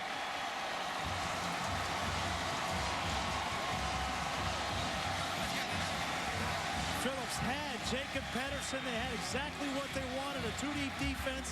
He needed to put the ball. You're going to see Pedersen's going to come from outside. The ball needed to be put back here, but it's thrown behind him, and that gave Sky Moore an opportunity to make a great play on the ball. Here comes Pedersen. That ball needed to be thrown more towards the goalpost. It was thrown behind him, and Moore makes a very athletic play to seal the game for South Carolina. You also had the check down White open to get the first down at 3rd and 1. And it's difficult as a backup quarterback. Sure. You don't have these reps. You Sure. don't have the timing. You know, if he had that opportunity, he would throw that ball more towards the goalpost, and they might have had a touchdown. But as it is, give more credit for making an outstanding interception. Again, just 2 passes thrown all year for Phillips coming into today. Davis wrapped up. They're trying to rip the ball out. McAvoy. Tackle. Wisconsin only has 2 timeouts remaining. And they use one here. Fans tune into ESPN3 for the post-game trophy ceremony presented by Capital One immediately following the game. You know, Brian, Steve Spurrier is known for what he did at Florida, obviously winning a national championship. But think about what he's done with his South Carolina program. They win today. It'll be their 3rd straight 11-win season. They never won 11 games in any season prior to 2011. And South Carolina was a program that was a middle-of-the-pack to lower-tier SEC program when he took over. And they're in contention every year now. And he's getting great recruits like Jadeveon Clowney to come play at South Carolina. Well, and next year, it could be the year for them, right? If they can get consistent play from Dylan Thompson. We were talking with Coach Spurrier after the graduation of Connor Shaw. It'll be Dylan Thompson's team, and he's going to have a stacked offense. And on the defensive side, they've played so many young players this year. Yes, you're going to lose Quarles. Yes, you're going to lose Clowney. But you're going to have so many young players with experience coming back. South Carolina is going to be a force to be reckoned with in the SEC East. This offensive line, which had its ups and downs, most of them will be back. Only 5 seniors on this team. Connor Shaw pinned by Connor O'Neill. Again, Wisconsin with 1 timeout will use it here, so they're out of timeouts. 3 minutes to go. South Carolina in command with a 10-point lead. All right, in case you're just tuning in, here's what you've missed. 2014 Capital One Bowl. South Carolina get off to a 7-0 lead, but Wisconsin led at halftime because of a missed extra point. Gordon and White with 250 rushing yards, so they set the NCAA record for rushing yards by teammates in a single season. Clowney made his presence felt, but Connor Shaw 5 total touchdowns, including 3 through the air, and he caught one. No surprise, the efficient game that Connor Shaw had today. He's been doing it all year. 22 out of 25, over 300 yards. And an appropriate way for Connor Shaw to go out. Got a little love from his head coach with this reverse pass. Scored a touchdown, threw 3 of them, ran for 2 of them. Outstanding season, outstanding career for Connor Shaw in South Carolina. Results in a touchdown. And remember, Brian, you know, going forward, no BCS. The rules change. The rules are unknown. A playoff committee is going to come up with the 4 best teams. And there's nothing to say that they won't pick 4 SEC teams. And South Carolina probably this year would have been left out because it looks like there's a clear-cut 5 or 6 teams ahead of them. But they're the only school to beat 2 teams playing in BCS bowl games. As Shaw keeps here and takes another shot at the 16-yard line. Well, and you think about the 2 games that they lost. I mean, obviously the game against Tennessee, a hiccup on the schedule. If not for a great catch by Marquez North, the wide receiver from Tennessee, they win that game. And they played Georgia before they had all the injuries, and that was a back and forth game. They end up losing 41-30. But South Carolina, there's no question, is playing some very good football at the end of the year. They dismantled Clemson. There's no question about it. And the perception of the Big Ten with the playoff committee going forward. How will that impact a school like Michigan State, Ohio State, Wisconsin in 2014? Style of play. We talked with Gary Anderson about needing to do some things differently as Wisconsin comes after the punt, almost gets there. And the fair catch made around midfield with 2:10 left. Wisconsin down 10 out of timeouts. But Anderson told us, look, we've got to adjust. We've got to change some things if we're going to compete in the Big Ten consistently. Yeah, and I think I give Gary Anderson a lot of credit. He came in, difficult situation. Obviously, the athletic director is the former head coach, and their relationship has grown. Gary Anderson is respected by everybody on this team and in Madison. And I think he has now the footing to start to make some of these changes. Traditional Wisconsin football, the proof is in the pudding. It's not been working on January 1. The last 4 years they've lost. So now Gary Anderson has kind of that footing to start making some changes. He wants a mobile quarterback. He wants an aggressive defense. Those are things that they haven't had in the past outside of Russell Wilson. He wants to get back to that. Phillips' pass was thrown out of bounds, but they're going to get Victor Hampton for interference here on Abradaris. That'll be a first down. Wisconsin needs a touchdown. They needs to get the onside kick. Actually, could get a field goal here on this possession and still recover the onside kick and have a chance to win, but no timeouts. Pass interference, defense, number 27, holding the receiver. First down spot of the foul. Now put the ball around the 44-yard line. He's taken a couple of shots underneath on Victor Hampton, and Victor Hampton's one of those corners, very aggressive, loves to jump routes. Even in this situation, I think he jumped. If I'm Wisconsin, I'm trying to throw a double move right now to Abradaris on Victor Hampton, see if I can get him to bite. He's in press coverage. Keep an eye on it here at the bottom of your screen. Phillips trying to set up a screen instead of the tight end, and Pedersen is loose. He's to the 30-yard line. Another first down, so the clock will stop to move the chains. 1:58 left. No timeouts for the Badgers. Clock starts on the ready for play. Phillips going to work. And again, Clowney knocks it down as merits the unenviable and impossible task of trying to keep Clowney from getting off his feet. Everybody talks about the sacks, but as a quarterback, this is just as frustrating. You got a guy wide open on a bubble screen or on a slant, and you try to throw the ball in the direction of Clowney, and at 6'6", and with that wingspan, very difficult. So the clock stopped on the incompletion with 1:50 left. 3 passes have been knocked down by backup Kurt Phillips. Stavi went out with an injury after he took a hit from Hampton on a run play. Here comes Clowney, and Phillips got rid of it. And White wrapped up. Clock running. Tackle made by Gerald Dixon. They only got a few yards there, so they got to hurry. Clowney will head to the sideline. 3rd down and long. A minute and a half left. Badgers down 10.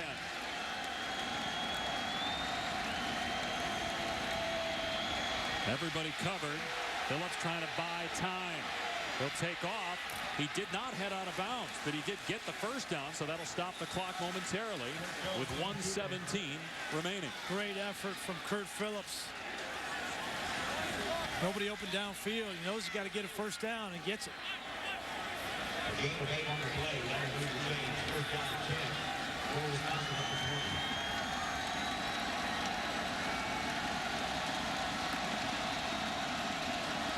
Short throw by Phillips, caught by Doe, and he steps out of bounds.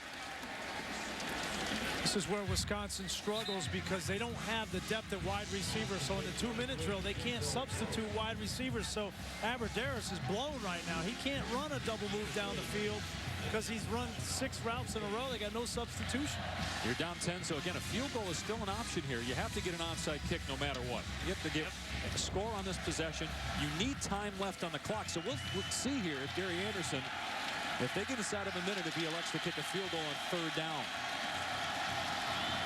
Here comes Gordon in motion. Phillips throws to Abradaris. Here's a pitch to Gordon. He fumbled the ball. South Carolina's got it. Kawan Lewis with the recovery.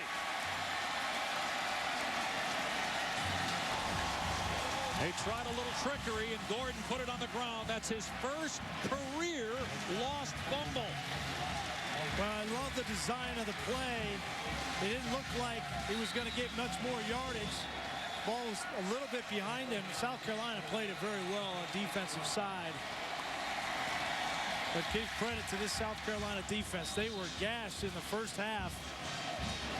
They make the stop when they need it. Not a great pitch, but you got to secure that there. Try to get out of bounds. South Carolina now can just get in victory formation. And the Gamecocks will win it. It'll be their 11th victory. They'll finish the season 11-2. Wisconsin will drop its 2nd straight game. Fall to 9-4.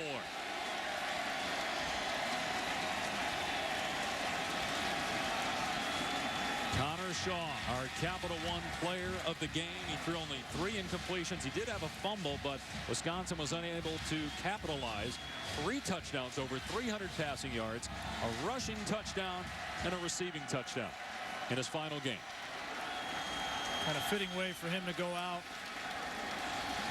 Jadeveon Clowney getting a lot of love from his teammates. They understand it's his last game in all likelihood.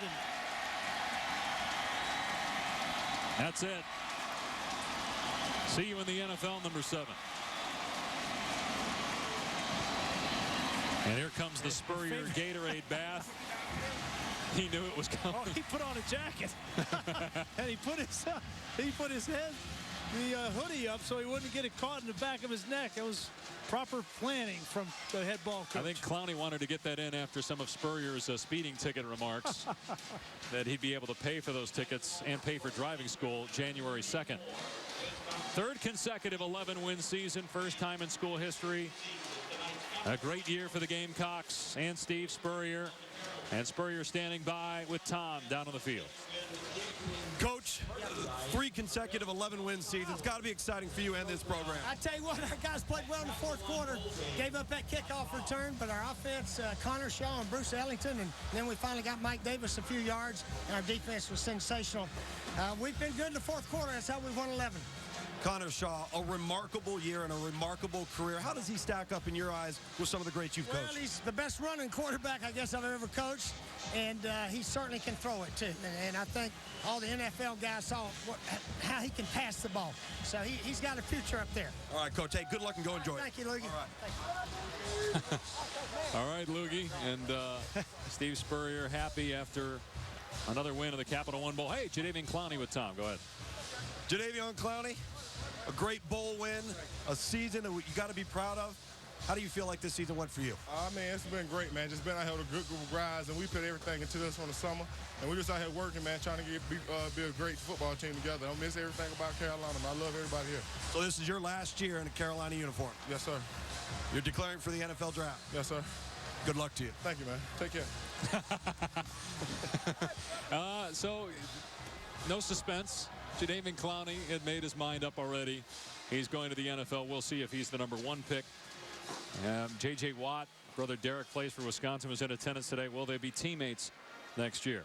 One thing's for sure, South Carolina, an 11-win team, 3rd straight year. That's never happened in school history. They won 15 in a row against non-conference teams. They win the Capital One Bowl for the 2nd time in 3 years. They beat Wisconsin behind a 5-touchdown performance, 3 different ways that Connor Shaw scored. A 10-point win over Wisconsin. Back with a trophy presentation. South Carolina wins the Capital One Bowl.